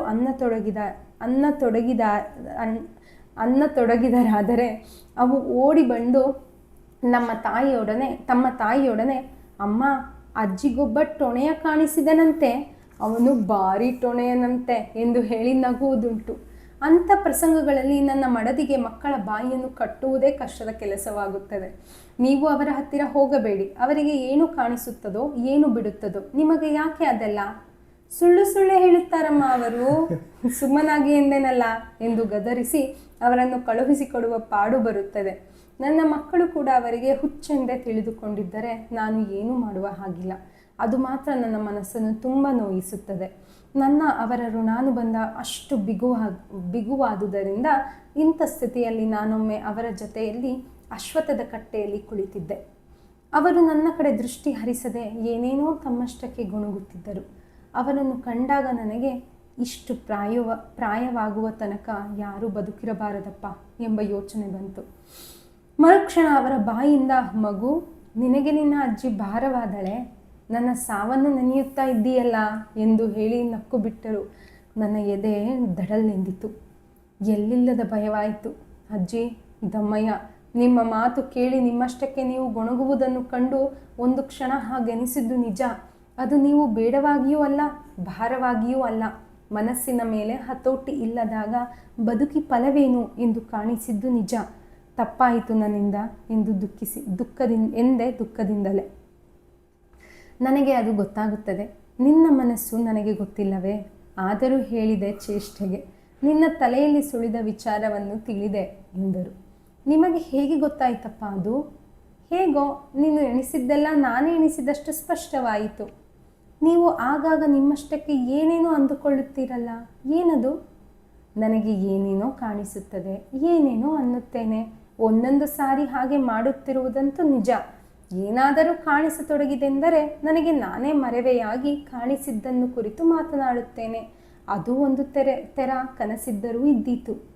ಒಂದು ದಿವಸ ಅವರು ಹೀಗೆಯೇ ತಮ್ಮಷ್ಟಕ್ಕೆ ಗೊಣಗುತ್ತಿದ್ದಾಗ ಮರೆಯಲ್ಲಿ ನಿಂತು ಕಿವಿಗೊಟ್ಟು ಅವರ ಆತ್ಮಗತ ಸಂಭಾಷಣೆಯನ್ನು ಕೇಳತೊಡಗಿದೆ. ಕೇಳಿ ಬಲು ಆಶ್ಚರ್ಯವಾಯಿತು. ಯಾವುದೋ ಪ್ರತ್ಯಕ್ಷ ಘಟನೆಯೊಂದು ನಡೆಯುತ್ತಿದ್ದಂತೆ ಅದಕ್ಕೆ ಸಾಕ್ಷಿಯಾದ ಅವರು ಅದನ್ನು ಬಣ್ಣಿಸುವಂತೆ ಕಂಡಿತು. ನಾನು ತಟ್ಟನೆ, ಅಜ್ಜಿ ಹೇಗಿದ್ದೀರಿ ಎಂದು ಕೇಳಿದೊಡನೆಯೇ ಅವರ ಕನಸು ಭಂಗವಾಯಿತು. ಕರೆದೆಯೋ ಎಂದು ಪ್ರಶ್ನಿಸಿದರು. ಹೌದು, ಊಟಕ್ಕೆ ಬನ್ನಿ, ಹೊತ್ತಾಯಿತು ಎಂದೆ. ನನ್ನ ಜೊತೆಯಲ್ಲಿ ಬಂದರು. ಊಟ ಮುಗಿಸಿ 2 ಗಳಿಗೆ ಮಲಗಿಕೊಂಡರು. ಹೆಚ್ಚಾಗಿ ಅವರು ಮನೆಯ ಜಗಲಿಯಲ್ಲಿ ಕುಳಿತೇ ಸಮಯ ಕಳೆಯುತ್ತಾರೆ. ಅಲ್ಲಿ ಕುಳಿತು ಬೇಸರವಾದರೆ ಅಶ್ವತ್ಥದ ಕಟ್ಟೆಗೆ ಹೋಗಿ ಅಲ್ಲಿ ತಮ್ಮ ಏಕಾಂತವನ್ನು ಮುಂದುವರಿಸುತ್ತಾರೆ. ಕಟ್ಟೆಯಲ್ಲಿ ಅವರು ನನಗೆ ಹೇಳಿದ ಹಲವಾರು ಕನಸಿನ ಕಥೆಗಳನ್ನು ಸ್ಮರಿಸಿಕೊಂಡೆನಾದರೂ ನಾನು ಓದಿದ ಇಲ್ಲವೇ ಇತರರಿಂದ ಕೇಳಿದ ಕತೆ ಅಥವಾ ಪುರಾಣಗಳು ಹೇಳುವ ಅವೆಲ್ಲ ಕಥೆಗಳಿಗಿಂತಲೂ ಸ್ವಾರಸ್ಯವಾಗಿ ಕಾಣಿಸುತ್ತದೆ. ಮಾತ್ರವಲ್ಲ, ಇವು ಹೇಳುವ ಸತ್ಯವನ್ನು ಅವಾಗೂ ಹೇಳುವುದಿಲ್ಲ ಎಂದೆನಿಸುತ್ತದೆ. 80 ದಾಟಿರಬೇಕು ನಮ್ಮ ಅಜ್ಜಿಗೆ ವಯಸ್ಸು. ಇಲ್ಲಿಗೆ ಮೊದಲನೇ ಅಧ್ಯಾಯ ಮುಗೀತು. ಈ ಮೊದಲನೇ ಅಧ್ಯಾಯದಲ್ಲಿ ಇಲ್ಲಿ ಬರೋ ಪಾತ್ರಗಳು ಮುಖ್ಯವಾಗಿ ಸುಬ್ರಾಯ, ಮೊಮ್ಮಗ ಮತ್ತು ಅಜ್ಜಿ. ಸುಬ್ರಾಯ ಒಂದು ಇಂಟ್ರೋ ಕೊಡ್ತಾ ಹೋದಂಗೆ ಅವ್ರ ಮನೆಯಲ್ಲಿ ಯಾರ್ಯಾರಿದ್ದಾರೆ, ಅವ್ರ ಮನೆ ಮುಂಚೆಯಿಂದ ಅವ್ರ ತಾತ, ಆ ಅಜ್ಜಿ ಏನಕ್ಕೆ ಅವ್ರ ಮನೆಯಲ್ಲೇ ಉಳ್ಕೊಂಡ್ರು, ಮತ್ತು ಅವನ ಫ್ರೆಂಡ್ ಜನಾರ್ದನನ ಬಗ್ಗೆ, ಅವನ ಅಭಿರುಚಿ ಹೆಂಗಿದೆ ಪುಸ್ತಕಗಳಲ್ಲಿ. ಎಲ್ಲದಕ್ಕಿಂತ ಮುಖ್ಯವಾಗಿ ಅವರು ಮೂಕಜ್ಜಿ ಯಾಕೆ, ಎಲ್ಲರೂ ಅವ್ರನ್ನ ಮೂಕಜ್ಜಿ ಅಂತ ಯಾಕೆ ಇದೆ. ಈಗ ಪುಸ್ತಕ ಓದ್ದೆ ಬರೀ ಹೆಸರನ್ನ ಓದೋರಿಗೆ ಮೂಕಜ್ಜಿ ಅಂದ್ರೆ ಏನೋ ಮಾತು ಬರ್ದೇ ಇರೋರು ಇರ್ಬೋದು, ಮೂಕಿ ಅಂತ ಅನ್ಕೋತಾರೆ. ಆದ್ರೆ ಅವರ ನಿಜವಾದ ಹೆಸರು ಮೂಕಾಂಬಿಕೆ. ಅವರ ಅಪ್ಪ ಕೊಲ್ಲೂರು ಮೂಕಾಂಬಿಕೆಯ ಭಕ್ತರಾಗಿದ್ದು ಅದರ ಒಂದು ಇದಕ್ಕೋಸ್ಕರ ಅವ್ರಿಗೆ ಮೂಕಾಂಬಿಕಾ ಅಂತ ಹೆಸರಿಡ್ತಾರೆ. ಪ್ರೀತಿಯಿಂದ ಅವ್ರನ್ನ ಮನೇಲೆಲ್ಲರೂ ಮೂಕಿ ಅಂತ ಕರಿತಿರ್ತಾರೆ. ಹಾಗಾಗಿ ಅದು ಮಕ್ಕಳು ಕೂಡ ಅವ್ರನ್ನ ಮೂಕಜ್ಜಿ ಅಂತಾನೆ ಕರೆಯೋದಕ್ಕೆ ಶುರು ಆಗ್ತಾರೆ. ಸೊ ಅವರು ಸುಬ್ರಾಯರೇ ಹೇಳಿರೋ ಹಾಗೆ ಅವ್ರಿಗೀಗ ಒಂದು 80 ವರ್ಷ ದಾಟಿರಬಹುದು. ಒಂದು ಅಶ್ವತ್ಥದ ಮರದ ಹಾಗೆ ಅಂತ ಅವರು ಅವ್ರ ಅಜ್ಜಿನ ಹೋಲಿಕೆ ಮಾಡ್ತಾರೆ. ಯಾಕಂದ್ರೆ ಅಶ್ವತ್ಥದ ಮರ ಎಲ್ಲರಿಗೂ ಗೊತ್ತಿರುತ್ತೆ, ಅದು ಎಷ್ಟು ವರ್ಷಗಳ ಕಾಲ ಬದುಕುವಂಥದ್ದು. ಮತ್ತೆ ಅದು ಒಂದು ಮರನ ನೀವೊಂದು ಸಸಿ ನೆಟ್ರೆ ಅದು ಬೆಳೆದು ದೊಡ್ಡದಾಗಿ ಮತ್ತೆ ಅದರ ಬಿಳಿಲುಗಳಿಂದನೇ ಇನ್ನೊಂದು ಮರ ಬರ್ತಾನೇ ಇರುತ್ತೆ ಹಾಗೇನೆ. ಸೊ ಅದು ಎಷ್ಟೋ 100 ವರ್ಷಗಳಿಂದ ಅಲ್ಲಿ ಉಳಿದು ಬಿಟ್ಟಿರುತ್ತೆ. ಹಾಗೆ ನಮ್ಮ ಅಜ್ಜಿ ಕೂಡ ನಮ್ಮ ಮನೆಯಲ್ಲಿ ಅಶ್ವತ್ಥದ ಮರದ ಹಾಗೆ ಅಂತ ಹೋಲಿಸ್ತಾರೆ. ಮತ್ತೆ ಅವರ ಅಜ್ಜಿ ಯಾಕೆ ಇಲ್ಲಿ ಉಳ್ಕೊಂಡ್ರು, ಅವರ ಜೀವನದಲ್ಲಿ ನಡೆದಂತ ಘಟನೆಗಳು, ಅವರು ಜೀವನದಲ್ಲಿ ಕಂಡಿರುವಂತ ನೋವು, ಕಷ್ಟ ಕಾರ್ಪಣ್ಯಗಳು, ಆಮೇಲೆ ಅವರು ಹೆಸರಿಗೆ ತಕ್ಕಂತೆ ಮಾತನ್ನ ಕಡಿಮೆ ಮಾಡಿ ಮೂಕಜ್ಜಿಯೇ ಆದದ್ದು ಅದ್ರ ಬಗ್ಗೆ. ಮತ್ತೆ ಇಲ್ಲಿ ತುಂಬಾ ಸ್ವಾರಸ್ಯಕರ ಅನ್ಸೋದು ಅಂದ್ರೆ ಇವರ ಮತ್ತೆ ಅವ್ರ ಸ್ನೇಹಿತ ಜನಾರ್ದನನ ಒಂದು ಪುಸ್ತಕ ಓದುವಂತ ಒಂದು ಅಭಿರುಚಿಗಳು. ಹೇಗೆ ಒಬ್ಬರ ಅಭಿರುಚಿ ಇನ್ನೊಬ್ಬರ ಅಭಿರುಚಿಗೆ ಮ್ಯಾಚ್ ಆಗಲ್ಲ ಅಥವಾ ಹೊಂದಲ್ಲ. ಅಂತ ಹೇಳಿ ಜನಾರ್ದನನ್ಗೆ ಇಷ್ಟ ಆಗೋದು ಇವ್ರಿಗೆ ಇಷ್ಟ ಆಗಲ್ಲ. ಜನಾರ್ದನನ್ಗೆ ಏನಂದ್ರೆ ಅವನ ಮನಸ್ಸಿಗೆ ಖುಷಿ ಕೊಡುವಂತ ಯಾವ್ದೋ ಒಂದು ಪುಸ್ತಕ ಆದ್ರೆ ಸಾಕು, ಅದು ರಿಯಲಿಸ್ಟಿಕ್ ಆಗಿರ್ಬೇಕು ಅನ್ನೋ ಯಾವ ಇದನ್ನು ಇಲ್ಲ. ಆ ಕತೆ ಹೇಳ್ತಾರಲ್ಲ ಅವ್ನು ತಂದ್ಕೊಟ್ ಬುಕ್ ಅಲ್ಲಿ ಏನೆಲ್ಲ ಟ್ವಿಸ್ಟ್ಗಳಾಗಿ ಹಿಂಗೆ, ಅದು ನಿಜ ಜೀವನದಲ್ಲಿ ಅಷ್ಟ ಹಾಗಲ್ಲ ಅನ್ನುವಂಥದ್ದು ಇವರ ಒಂದು ಇದು ಅಭಿಪ್ರಾಯ. ಅವ್ನಿಗೆ ಹಂಗಾಗಿ ನಿಜ ಜೀವನದಲ್ಲಿ ಆಗ್ಬೇಕು ಏನೋ ಅಂತ ಗೊತ್ತಿಲ್ಲ, ಖುಷಿ ಆದ್ರೆ ಸಾಕು ಅಂತ ಸ್ನೇಹಿತರು ನಮ್ಗೆಲ್ಲರಿಗೂ ಒಬ್ರು ಇದ್ದೇ ಇರ್ತಾರೆ. ಯಾಕೆಂದ್ರೆ ಒಬ್ಬೊಬ್ಬರ ಅಭಿರುಚಿ ಒಂದೊಂದಲ್ವಾ. ಅವ್ನಿಗೇನಂದ್ರೆ ಡಿಸ್ಕಷನ್, ತರ್ಕ, ವಾಗ್ವಾದಗಳು ಇವೆಲ್ಲ ಬೇಡ, ಮನ್ಸಿಗೆ ಖುಷಿ ಆಗ್ಬೇಕು, ಟೈಮ್ ಪಾಸ್ ಆಗ್ಬೇಕು, ಆ ಥರದ್ದು. ಅದನ್ನ ಬಿಟ್ರೆ ಈ ಕಥೆಯಲ್ಲಿ ಅವರು ಊರವ್ರದ್ದು ಯಾರೋ ಒಬ್ರು ಇರ್ತಾರಲ್ಲ, ಅವರ ದಾಯಾದಿಗಳ ಮನೆಯನ್ನೇ ಇದ್ ಮಾಡಿ ಏನೋ ರಾಬರಿ ಮಾಡಿಸಿ ಇದ್ ಮಾಡಿದ್ದು ತಿಪ್ಪಯ್ಯನವರು. ಜನ ಮುಂದೆ ಅಂಥವ್ರ ಬಗ್ಗೆ ಏನು ಮಾತಾಡಲ್ಲ, ಎಲ್ಲರಿಗೂ ಗೊತ್ತಿರುತ್ತೆ ಅವರೇ ಅಂತ ಕೆಲಸ ಮಾಡಿಸಿರೋದು ಅಂತ. ಮತ್ತೆ ಅವರು ಸರಿ ಇಲ್ಲ, ಅವ್ರು ಎಷ್ಟೋ ಜನ ವಿಧವೆಯರಿಗೆ ಮೋಸ ಮಾಡಿ ಅವ್ರ ಆಸ್ತಿಗಳನ್ನೆಲ್ಲ ತಗೊಂಡು ಶ್ರೀಮಂತ ಆಗಿರೋದು ಅಂತ ಜನಕ್ಕೂ ಗೊತ್ತು, ಎಲ್ಲಾರ್ಗು ಗೊತ್ತಿರೋ ಸತ್ಯ. ಆದ್ರೂ ಅವ್ರನ್ನ ಕಂಡ್ರೆ ಅವ್ರ ಏನಾದ್ರು ಮನೆಗ್ ಬಂದ್ರೆ ಓ ನೀವ್ ನಮ್ಮ ಮನೆಗ್ ದೇವ್ರೇ ಬಂದಂಗಾಯ್ತು ಅಂತ ಹೇಳೋದು. ಅಂದ್ರೆ ಜನ ಒಂದು ಏನ್ ಹೇಳೋದಲ್ಲ, ಒಂಥರ ಸೋಗಿನಲ್ಲಿ ಬದುಕೋದು, ಆ ವಾಸ್ತವನ ಮಾತನಾಡುವಂತ ಧೈರ್ಯ ಇಲ್ದಿರೋ ಒಂದು ರೀತಿ. ಮತ್ತೆ ನಾಗಿ ಮತ್ತೆ ರಾಮಣ್ಣ ಕತೆ. ನಾಗಿ ಅವಳು ತಿಳಿದೇ ತಪ್ಪು ಮಾಡಿದ್ರು ಅವಳೆಂತ ದಿಟ್ಟೆ, ಮತ್ತೆ ಅವಳ ಪಾಲಿಗೆ ಅವಳು ಸತ್ಯವಂತೆನೆ, ಅವಳ ರೀತಿಯಲ್ಲಿ ಅವಳು ಸತ್ಯವಂತೆ ಅನ್ನೋದನ್ನ ಅಲ್ಲ, ಅವಳು ಸತ್ಯವಂತೆ ಕೂಡ. ಈಗ ಗೊತ್ತಿಲ್ದಿರೋ ವಯಸ್ಸಲ್ಲ ಏನೋ ತಪ್ಪಾಯ್ತು, ಆ ಒಂದು ಇದು ಮುಂದೆ ಬರುತ್ತೆ. ಯಾಕೆ ಅಂತಂದ್ರೆ ಈಗ ಮೊದಲನೇ ಚಾಪ್ಟರ್ ಅಲ್ಲಿ ಇಂಟ್ರೋ ಮಾತ್ರ ಕೊಡ್ತಾ ಹೋಗ್ತಾರೆ, ಅಲ್ಲಿ ಏನಾಗಿರುತ್ತೆ ಎಲ್ಲವೂ ಆಮೇಲೆ ಬರ್ತಾ ಹೋಗುತ್ತೆ. ಬಟ್ ಆಸ್ ಆಫ್ ನಾವು ಏನಂತ ಅಂದ್ರೆ ಆ ನಾಗಿ ರಮಣ ಬಂದು ಪುನಃ ಕರೆದ್ರು ಕೂಡ ಅವಳಿಗೆ ಅವಳು ಆರಾಮಾಗಿ ಹೋಗ್ಬೋದಿತ್ತು, ಯಾಕೆಂದ್ರೆ ಗಂಡ ಕರ್ಕೊಳಕ್ ರೆಡಿ ಇದ್ದಾನೆ ಅಂತ. ಬಟ್ ಅವಳು ನಾನು ಬರಲ್ಲ, ಈಗ ಹೆಂಗಿದ್ದೀನೋ ಹಂಗೆ ಇರ್ತೀನಿ, ನನ್ನ ಮಕ್ಕಳನ್ನ ನನ್ನ ಒಂದು ಶ್ರಮದಿಂದ ಬೆಳೆಸ್ತೀನಿ, ಆಮೇಲೆ ಹೋಗಿ ಯಾರು ಮೋಸ ಮಾಡಿದ್ರು ಅವ್ರ ಮುಂದೆ ನಿಲ್ಲಿಸ್ತೀನಿ, ಅದನ್ನ ನೋಡಿ ಅವ್ರು ಬಾವಿಗೆ ಹಾರ್ಕೊಳ್ಳೋಷ್ಟು ಹಂಗಾಗ್ಬೇಕು, ಆ ಥರ ಮಾಡ್ತೀನಿ ಅನ್ನೋ ಒಂದು ಛಲ ಆಕೆ. ಅದು ಅವರು ರಾಮಣ್ಣ ಮತ್ತೆ ನಾಗಿ ಕಥೆಯನ್ನ ವಿವರಿಸುವಾಗ ಇಲ್ಲಿ ರಾಮ ಸೀತೆ ಕಥೆಯನ್ನ ಹೋಲಿಸ್ತಾರೆ. ಸೀತೆ ಲಂಕೆಯಲ್ಲಿ ಇದ್ರೂ ಸಹ ಎಷ್ಟು ಪವಿತ್ರಳಾಗಿರ್ತಾಳೆ. ಅವಳು ರಾವಣನ ಒಂದು ಕಪಿಮುಷ್ಟಿಯಲ್ಲಿ ಸಿಲುಕಿಕೊಂಡಿದ್ರು ಅವಳು ನಾನು ರಾಮಾಯಣನ ಓದುವಾಗ ಎಲ್ಲೋ ಕೇಳಿದ್ದೀನಿ, ಸೀತೆ ಒಂದು ದಿನಕ್ಕೂ ರಾವಣನ ಮುಖವನ್ನು ನೋಡಿ ಮಾತನಾಡಿದವಳಲ್ವಂತೆ. ರಾವಣ ಅವಳನ್ನ ಮಾತಾಡ್ಸಕ್ಕೆ ಬಂದಾಗ್ಲೂ ಅವಳು ಒಂದು ಕಡ್ಡಿನ ತನ್ನ ಮುಂದೆ ಇಟ್ಟು ಆ ಕಡ್ಡಿಯನ್ನ ರಾವಣ ಅಂತ ಆ ಕಡ್ಡಿ ಜೊತೆ ಮಾತನಾಡ್ತಿದ್ಲಂತೆ. ಅವಳು ರಾವಣನ ಮುಖ ನೋಡಿ ಒಂದಿನಕ್ಕೂ ಮಾತನಾಡ್ಲಿಲ್ಲ, ಅಥವಾ ಅವನ ಜೊತೆ ಒಂದು ಡೈರೆಕ್ಟ್ ಆದ ಸಂಭಾಷಣೆಯನ್ನ ಅವಳು ಯಾವತ್ತೂ ಮಾಡ್ಲಿಲ್ವಂತೆ. ಅಷ್ಟು ಪವಿತ್ರಳು ಸೀತೆ. ಮತ್ತೆ ಅವಳಲ್ಲಿ ಪಡ್ತಿದ್ದಂತ ಕಷ್ಟ ಕಾರ್ಪಣ್ಯಗಳನ್ನ ಹನುಮಂತ ಸ್ವತಃ ತನ್ನ ಕಣ್ಣುಗಳಿಂದ ನೋಡಿ ಹೋಗಿದ್ದ. ಅವನು ಅದನ್ನೆಲ್ಲ ರಾಮನಿಗೆ ತಿಳಿಸಿದ್ದ. ಅವಳಲ್ಲಿ ಹೇಗಿದ್ದಾಳೆ, ನಿಮ್ಮನ್ನೇ ನೆನೆದು ಕೊರುಗಿ ಬದುಕ್ತಿದ್ದಾಳೆ, ಅಶೋಕವನದಲ್ಲಿ ಇದರಲ್ಲಿ ಇದ್ದಾಳೆ, ಅವಳು ಒಂದು ಮರದ ಕೆಳಗೆ ವಾಸ ಮಾಡ್ತಾ ಅಂತೆಲ್ಲ ಹೇಳಿರ್ತಾನೆ. ಮತ್ತೆ ಅವಳು ಸುತ್ತ ಇರೋ ರಾಕ್ಷಸಿಯರು, ಅವಳು ಕೊಡ್ತಿರೋ ಕಾಟ, ಪ್ರತಿಯೊಂದನ್ನು ವಿವರಿಸಿರ್ತಾನೆ. ಇಷ್ಟೆಲ್ಲ ಆದ್ಮೇಲೂ ರಾಮ ಅವಳಿಗೋಸ್ಕರನೇ ದಂಡೆತ್ತಿ ಬಂದು ಯುದ್ಧ ಮಾಡಿ ರಾವಣನ್ನ ಸಾಯಿಸಿ ಅವಳನ್ನ ಬಿಡಿಸ್ಕೊಂಡ್ಮೇಲೆ ನೀನು ಇಷ್ಟು ವರ್ಷ ಬೇರೆಯವರ ಒಂದು ಇದ್ರಲ್ಲಿದ್ದೆ, ಸುಪರ್ದಿಯಲ್ಲಿದ್ದೆ, ನೀನು ಪವಿತ್ರಳು ಅಂತ ನಾನು ಹೇಗೆ ನಂಬೋದು ಅಂತ ಕೇಳ್ತಾನೆ. ಅವಳನ್ನ ಬೆಂಕಿಗೆ ಹಾರೋ ಹಾಗೆ ಮಾಡ್ತಾನೆ. ಅವಳ ಶುಚಿತ್ವವನ್ನು ಅವಳ ಒಂದು ಪಾವಿತ್ರತೆಯನ್ನ ಅವಳು ಪ್ರೂವ್ ಮಾಡ್ಕೊಳ್ಳೋದಕ್ಕೋಸ್ಕರ ಅವಳು ಕೊನೆಗೆ ಬೆಂಕಿಗೆ ಹಾರಿ ತಾನು ಪವಿತ್ರಳು ಅಂತ ರಾಮನ್ಗೆ ತೋರಿಸ್ಬೇಕಾದಂತ ಪ್ರಮೇಯ ಬರುತ್ತೆ. ಅಂತ ರಾಮನ್ಗೆ ಹೋಲಿಸಿದ್ರೆ ಈ ರಾಮಣ್ಣ ಎಷ್ಟೋ ವಾಸಿ ಅನ್ನೋ ಒಂದು ಅಭಿಪ್ರಾಯನ ಇಲ್ಲಿ ಹೇಳ್ತಾರೆ. ಅಂದ್ರೆ ಲೇಖಕರು ಹೇಳೋದು, ಯಾಕೆಂದ್ರೆ ರಾಮಣ್ಣನಿಗೆ ಗೊತ್ತು ನಾಗಿ ಪವಿತ್ರಳಲ್ಲ, ಅವಳು ಅವನನ್ನ ಬಿಟ್ಟು ಹೋಗಿ ಯಾರ್ದೋ ಸಂಘದಲ್ಲಿ ಇದ್ದವಳು, ಅವಳಿಂದ 2 ಮಕ್ಕಳನ್ನ ಪಡೆದಿದ್ದಾಳೆ. ಆದ್ರೂ ಅವಳು ಪಡ್ತಿರೋ ಕಷ್ಟನ ನೋಡ್ಲಾರ್ದೆ ಅವನಷ್ಟು ಒಂದು, ಮತ್ತೆ ಅವ್ರ ತಾಯಿಗೆ ಇಷ್ಟ ಇರಲ್ಲ, ಅವಳನ್ನ ಮತ್ತೆ ಅವ್ರ ಅಮ್ಮ ಶಾಪ ಹಾಕಿರ್ತಾರೆ ಅವನಿಗೆ ಅಂತ ಹೇಳಿ ಬರುತ್ತೆ ಅದು. ಆದ್ರೂ ಅವ್ನು ಹೋಗಿ ಪರವಾಗಿಲ್ಲ ನೀನ್ ಬಾ ನನ್ನ ಜೊತೆ, ನಾನು ನಿನ್ನ ಚೆನ್ನಾಗಿ ನೋಡ್ಕೋತೀನಿ ಅಂತ ಹೇಳ್ತಾನಲ್ಲ, ಅವನ ದೊಡ್ಡ ಮನಸ್ಸು. ಮತ್ತೆ ಅವಳೆಷ್ಟೇ ಕಷ್ಟದಲ್ಲಿದ್ರು ಕೂಡ ತಾನು ಮೋಸ ಮಾಡಿ ಬಂದಿದ್ದೀನಿ ಅವನಿಗೆ, ಮತ್ತೆ ಹೋಗಿ ಅವನ ಜೀವನನ ಹಾಳು ಮಾಡಬಾರ್ದು, ಅವನಿಗೆ ಇನ್ನಷ್ಟು ಮೋಸ ಮಾಡಬಾರ್ದು ಅನ್ನೋ ತೊಂದರೆ ಕೊಡಬಾರ್ದು ಅನ್ನೋ ಒಂದು ಅವಳ ದೊಡ್ಡಸ್ತಿಕೆ, ಅವಳ ಒಂದು ದಿಟ್ಟತನ, ಇದೆಲ್ಲ ತುಂಬಾ ಒಂಥರ ಬೆರಗುಗೊಳಿಸುತ್ತೆ ನಿಜ. ಈ ಒಂದು ಪ್ರಬುದ್ಧವಾದ ಒಂದು ಯೋಚನೆಗಳು ಅಥವಾ ಒಂದು ವಿಶಾಲವಾದ ಹೃದಯ ಇರೋದಕ್ಕೆ ದೊಡ್ಡ ರಾಜ ಆಗ್ಬೇಕು ಅಥವಾ ದೊಡ್ಡ ಪಂಡಿತ ಆಗ್ಬೇಕು ಅಂತ ಏನೂ ಇಲ್ಲ. ಒಬ್ಬ ಬಡವ ಅವನಿಗೊಂದು ಒಳ್ಳೆ ಮನಸ್ಸಿದ್ರೆ ಸಾಕು, ಅದು ಕೂಡ ಸಾಧ್ಯ ಇದೆ ಅನ್ನೋದನ್ನ ಇಲ್ಲಿ ತೋರಿಸ್ತಾರೆ. ಸೊ ಅದು ತುಂಬಾ ಚೆನ್ನಾಗಿದೆ, ಆ ಒಂದು ಪರಿಕಲ್ಪನೆ, ಆ ಒಂದು ಹೋಲಿಕೆ ಎಲ್ಲಾನು. ಮತ್ತೆ ಅಜ್ಜಿ ಬಗ್ಗೆ ಇನ್ನೊಂದಷ್ಟು ಹೇಳಿದ್ದಾರೆ. ಅದ್ರ ಜೊತೆಗೆ ಅವರ ತಂದೆ ತೀರ್ಕೊಂಡಾಗ, ಯಾರು ಸುಬ್ರಾಯನ ತಂದೆ ತೀರ್ಕೊಂಡಾಗ ಅಜ್ಜಿ ಹೇಳಿದಂತ ಮಾತುಗಳು ಅವರಿಗೆ ಎಷ್ಟು ಒಂದು ಧೈರ್ಯ ತಗೊಳ್ಳೋಕೆ ಎಂಥ ಮಾತುಗಳನ್ನ ಆಡಿದ್ರು ಅವ್ರ ಅಜ್ಜಿ.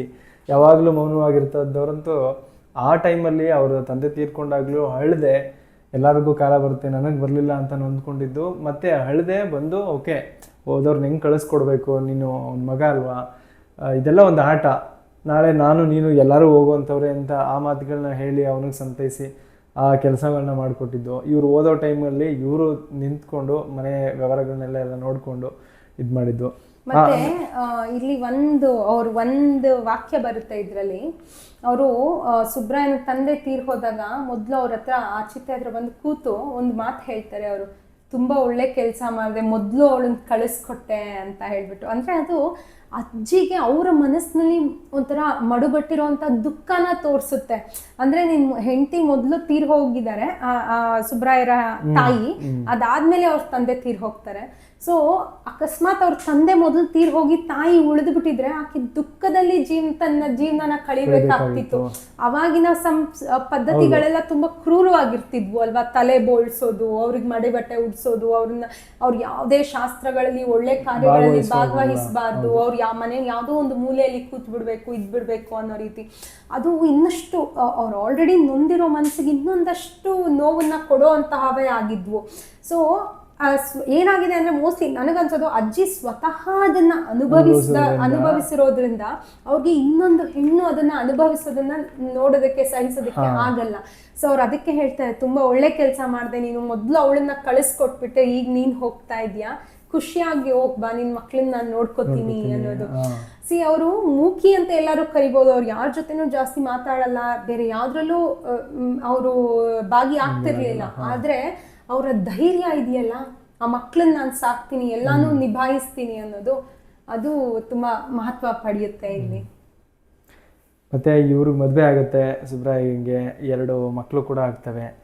ಅವರು ಈಗ ಏನಕ್ಕೆ ಇವ್ರ ಬುದ್ಧಿ ಸ್ವಯ ಇಲ್ಲ ಅಂತ ಜನ ಅನ್ಕೊಂತಿರ್ತಾರೆ ಅಂತ ಅಂದ್ರೆ, ಅವ್ರು ಹೇಳ್ತಾರೆ ಅವ್ರ ಕೈಗೆ ಏನಾದರೂ ವಸ್ತುಗಳು ಸಿಕ್ಕಿದ್ರೆ, ಫಾರ್ ಎಕ್ಸಾಂಪಲ್ ಆ ನಾಗಿ ಬೇಡ ಅಂತ ಕೊಟ್ಟ ಒಂದು ಕಾಯಿನ್ ಪಾವಲಿ, ಅದನ್ನು ತಂದು ಅವರು ಕೊಟ್ಟ ತಕ್ಷಣ ಅದನ್ನು ಮುಟ್ಟು ನೋಡಿ ಇದು ಇನ್ನೂ ಅಷ್ಟು ಬೇಗೆಯಿಂದ ಕುದೀತಾ ಇದೆ, ನಾಗಿ ಮುಟ್ಟಿದ್ಲ ಇದನ್ನ, ಅವಳಿಗಂಥ ಇದೆ ಅಂತ ನೋವು, ಅದು ಈ ನಾಣ್ಯದಲ್ಲಿ ಅದು ಗೊತ್ತಾಗ್ತಿದೆ ನನಗೆ. ಆ ಒಂದು ಅವರಿಗೆ ಇರುವಂಥ ಒಂದು ಎಕ್ಸ್ಟ್ರಾ ಶಕ್ತಿ ಅದು. ಯಾವುದಾದ್ರೂ ವಸ್ತು ಮುಟ್ಟಿದ್ರೆ ಅಲ್ಲಿ ಏನಾಗಿದೆ ಅನ್ನೋದು ಅವರಿಗೆ ಗೋಚರಿಸ್ತಾ ಹೋಗುತ್ತೆ. ಅದೇ ಮೂಕಜ್ಜಿಯ ಕನಸುಗಳು. ಕನಸು ಇಸ್ ನಾಟ್ ಲೈಕ್ ಅವ್ರು ಮುಂಚೆನೆ ಹೇಳಿರಂಗೆ ಡ್ರೀಮ್ ಅಲ್ಲ, ಅದು ಮಲ್ಕೊಂಡಾಗ ಕಾಣುವಂಥದ್ದು ಅಲ್ಲ, ಅಥವಾ ಯಾವುದೋ ಆಸೆ ಇಟ್ಕೊಂಡು ಹಗಲು ಕನಸು ಕಾಣೋದು ಅಲ್ಲ. ಯಾವುದಾದ್ರೂ ಒಂದು ವಸ್ತು ಇಟ್ಕೊಂಡ್ರೆ ಆ ಒಂದು ವಸ್ತುವಿನ ಪೂರ್ವಾಪರ ಏನಾಗಿರ್ಬೋದು ಅನ್ನೋ ಒಂದು ವಿಷಯಗಳು ಅವ್ರಿಗೆ ಗೋಚರಿಸ್ತಾ ಹೋಗುತ್ತೆ. ಅದಕ್ಕೆ ಜನಗಳು ಏನು ಅನ್ಕೊಂತಾರೆ, ಏನೇನೋ ಮತಿಭ್ರಮಣೆ ಥರ ಆಗಿ ಏನೋ ಮಾತಾಡ್ಕೊಂತಿರ್ತಾಳೆ, ಅವಳಿಗೆ ಬುದ್ಧಿ ಸರಿ ಇಲ್ಲ ಅಂತ. ಇವ್ರ ಮಕ್ಕಳು ಕೂಡ ಅವ್ರು ಅದೇ ಹೇಳ್ತಾರಲ್ಲ, ಇವ್ರನ್ನ ಕೂರಿಸ್ಕೊಂಡು ಅಶ್ವತ್ಥ ಕಟ್ಟೆಯಲ್ಲಿ ಕತೆ ಹೇಳಿದಾಗೆ ಅವ್ರ ಮಕ್ಳಿಗೂ ಅವರು ಹೇಳಕ್ ಹೋಗಲ್ಲ. ಯಾಕೆಂದ್ರೆ ಇವ್ರ ಮಕ್ಳು ಇನ್ನೂ ಚಿಕ್ಕವರಲ್ವಾ, ಅವರು ಒಂದೊಂದ್ಸಲ ಅಜ್ಜಿಗೆ ತಗೊಂಡೋಗಿ ಏನಾದ್ರು ಕೊಟ್ರೆ ಅವ್ರೇನೋ ಅದ್ರ ಬಗ್ಗೆ ಮಾತಾಡೋಕೆ ಶುರು ಆದ್ರೆ ಇವ್ರಿಗೂ ತಮಾಷೆ ಆಗ್ಬಿಟ್ಟಿರುತ್ತೆ. ಅವ್ರೋಗ ಅವ್ರ ಅಮ್ಮನ ಜೊತೆ, ಅಮ್ಮ ಅಜ್ಜಿ ಈ ತರ ಏನೋ ಹೇಳ್ತಾರೆ ನೋಡಮ್ಮ ಅಂತ ಅಂದಾಗ, ಆ ಅಜ್ಜಿನ ಅವ್ರ ಹೆಂಡತಿ ಕೂಡ, ಸೀತೆ ಯಾರಿದ್ದಾರೆ ಸುಬ್ರಾಯನ ಹೆಂಡತಿ, ಅವರು ಕೂಡ ಅಷ್ಟಾಗಿ ನಂಬಲ್ಲ, ಅಜ್ಜಿಗೆ ಬುದ್ಧಿ ಸರಿ ಇಲ್ಲ ಅಂತಾನೆ ಅವರು ತಿಳ್ಕೊಂಡಿದ್ದಾರೆ. ಬಟ್ ಗೌರವ ಅಂತೂ ಇದೆ ಹಿರಿಯರು ಅಂತ, ಬಟ್ ಅವ್ರ ಹತ್ರ ಹೋಗ್ಬೇಡಿ, ಅವ್ರು ಸುಮ್ಮನೆ ಏನೇನೋ ಹೇಳ್ತಾರೆ ಅನ್ನುವಂಥ ಒಂದು. ಮತ್ತೆ ಅವರು ಎಷ್ಟೋ ಸತಿ ಮಕ್ಳು ಹಾಗೆ ಮಾತಾಡೋದು ಅವ್ರ ಹೆಂಡತಿಗೂ ಇಷ್ಟ ಆಗಲ್ಲ, ಹಾಗಾಗಿ ಅವ್ರನ್ನ ಬೈದು ಬಾಯಿ ಮುಚ್ಚಿಸ್ತಿರ್ತಾರೆ. ಮಕ್ಳು ಬಂದು ಹೇಳ್ತಾರೆ, ಅಮ್ಮ ಅಜ್ಜಿ ಸುಳ್ಳೆ ಹೇಳ್ತಾರೆ ಅಮ್ಮ ಅಂತ ಹೇಳಿ, ಆದ್ರೆ ಅವರು ಬಾಯಿ ಮುಚ್ಕೊಂಡು ಹೋಗಿ ನೀವು ಅಂತ ಹೇಳಿ, ನಿಮ್ಗೆ ಯಾಕೆ ಅಜ್ಜಿ ಬಗ್ಗೆ ಮಾತು ಅಂತ ಹೇಳಿ ಗದರಿಸಿ ಕಳಿಸ್ತಾರೆ. ಸೊ ಇದು ಅಜ್ಜಿ ಬಗ್ಗೆ ಸರಿಯಾಗಿ ಗೊತ್ತಿಲ್ಲದೆ ಇರೋರು, ಅವರ ಅಂತರಂಗವನ್ನ ಅರಿಯದೇ ಇರೋ ಸುಬ್ರಾಯರೊಬ್ರೆ ಅದನ್ನ ಅರ್ತಿರೋರು, ಅದನ್ನ ಬಿಟ್ಟು ಬೇರೆ ಎಲ್ಲರಿಗೂ ಮೂಕಜ್ಜಿ ಸ್ವಲ್ಪ ಸ್ವಯ ಇಲ್ಲದೆ ಇರೋರು ಅಂತಾನೆ ಅನ್ಸೋದು. ಯಾಕಂದರೆ ಅವ್ರಿಗೆ ಈಗಾಗಲೇ 80 ವರ್ಷ ದಾಟಿದೆ ಅಂತಲೂ ಅವ್ರು ಹೇಳ್ತಾರೆ. ಮತ್ತು ಇನ್ನೊಂದು ತುಂಬ ಆಶ್ಚರ್ಯವಾಗೋ ವಿಷಯ ಅಂದರೆ ಸುಬ್ಬರಾಯರ ಮನಸ್ಸಿನ ಮಾತು ಅಜ್ಜಿಗೆ ಕೇಳಿಸೋವಂಥದ್ದು. ಅವರು ಅಜ್ಜಿ ಹೀಗೆ ಒಂದ್ಸತಿ ಕುತ್ಕೊಂಡು ಏನೋ ಅವ್ರ ಪಾಡಿಗೆ ಅವ್ರು ಮಾತಾಡ್ತಿರೋದನ್ನ ಕೇಳಿ ಅವ್ರಿಗೆ ತುಂಬ ದುಃಖ ಆಗುತ್ತೆ. ಜನ ಎಲ್ಲ ಅವ್ರ ಬಗ್ಗೆ ಮಾತಾಡ್ಕೊಳ್ಳೋದು, ಅವ್ರ ಮನಸ್ಸಿನಲ್ಲೇ ಇಷ್ಟು ವಯಸ್ಸಾದ್ಮೇಲೆ ಬದುಕಬಾರ್ದಪ್ಪ ಅಂತ ಅನ್ಕೊಂತಾರೆ. ಅವ್ರು ಅನ್ಕೊಳ್ಳೋ ಭಾವ ಏನಂದ್ರೆ ಈ ಥರ ಅವ್ರಿಗೂ ಒಂದು ಕ್ಷಣಕ್ಕೆ ಅವ್ರ ಅಜ್ಜಿಗೆ ಬುದ್ಧಿ ಸ್ವಯ ಇಲ್ವೇನೋ, ಏನೇನೋ ಬದುಕಿರ್ಬಾರ್ದು ಅಂತ ಅನ್ಕೋತಾರೆ. ಅದು ಅಜ್ಜಿಗೆ ಗೋಚಾರ ಆಗೋದು, ಗೋಚರವಾಗಿ ಅಜ್ಜಿ ಕೇಳೋದು, ಏನಪ್ಪ ನನ್ ಸಾವನ್ ಬಯಸ್ತಿದ್ಯಾ ನೀನು ಅಂತ ಹೇಳಿ, ಭಾರ ಆದ್ನ ನಾನ್ ನಿನ್ಗೆ ಅಂತ. ಆಮೇಲೆ ಹಂಗಂದಾಗ ಹೆಂಗಾಗುತ್ತೆ, ಹಿಂಗೆ ಅವ್ರು ಹೇಳಿದಾರಲ್ಲ ಭಯನೇ ಆಯ್ತು ನನಗೆ. ಹಿಂಗೆ ನಾನು ಮನ್ಸಲ್ಲಿ ಅಂದ್ಕೊಂಡಿದ್ದು ಅವ್ರಿಗೆ ಹೆಂಗ್ ಗೊತ್ತಾಗೋಯ್ತು. ಅದು ಒಳ್ಳೆ ವಿಚಾರ ಆದ್ರೆ ಓಕೆ, ನಾನು ಯಾವ್ದೋ ಒಂದು ಕಾಲಕ್ಕೆ ಸುಮ್ಮನೆ ಅನ್ಕೊಂಡಿದ್ದು ಅದು ಕೆಟ್ಟ ವಿಚಾರ. ಬಟ್ ಅಜ್ಜಿ ಅದರಿಂದ ನೊಂದ್ಕೊಳ್ಳಲ್ಲ. ಸಿ ಅವ್ರ ಮನ್ಸು, ಸುಬ್ರಾಯನ್ ಮನ್ಸು ಅಜ್ಜಿಗೆ ಗೊತ್ತು. ಅವ್ನು ಯಾವತ್ತೂ ಆ ಥರ ಯೋಚನೆ ಮಾಡಲ್ಲ, ಇದೊಂದು ಏನೋ ಒಂದು ಸಾಂದರ್ಭಿಕವಾಗಿ ಹಂಗೆ ಅನ್ಕೊಂಡಿದ್ದಾನೆ ಅಂತ. ಅದಕ್ಕೆ ಅವರು ಸುಮ್ಮನೆ ಚೇಷ್ಟೆ ಮಾಡೋಕೆ ನಗ್ತಾನೆ ಅದನ್ನು ಕೇಳ್ತಾರೆ. ಆಮೇಲೆ ಹೇಳ್ತಾರೆ ಅವರೇ, ನಿನ್ನ ಮನ್ಸು ನನಗೆ ಗೊತ್ತು, ನೀನು ಹಂಗೆ ಯೋಚನೆ ಮಾಡ್ಲಿಕ್ಕೆ ಆ ಥರ ಅಲ್ಲ ಅಂತ ಅಂದ್ಬಿಟ್ಟು ಆಮೇಲೆ ಅವರು ಊಟಕ್ಕೆ ಹೊರಡ್ತಾರೆ.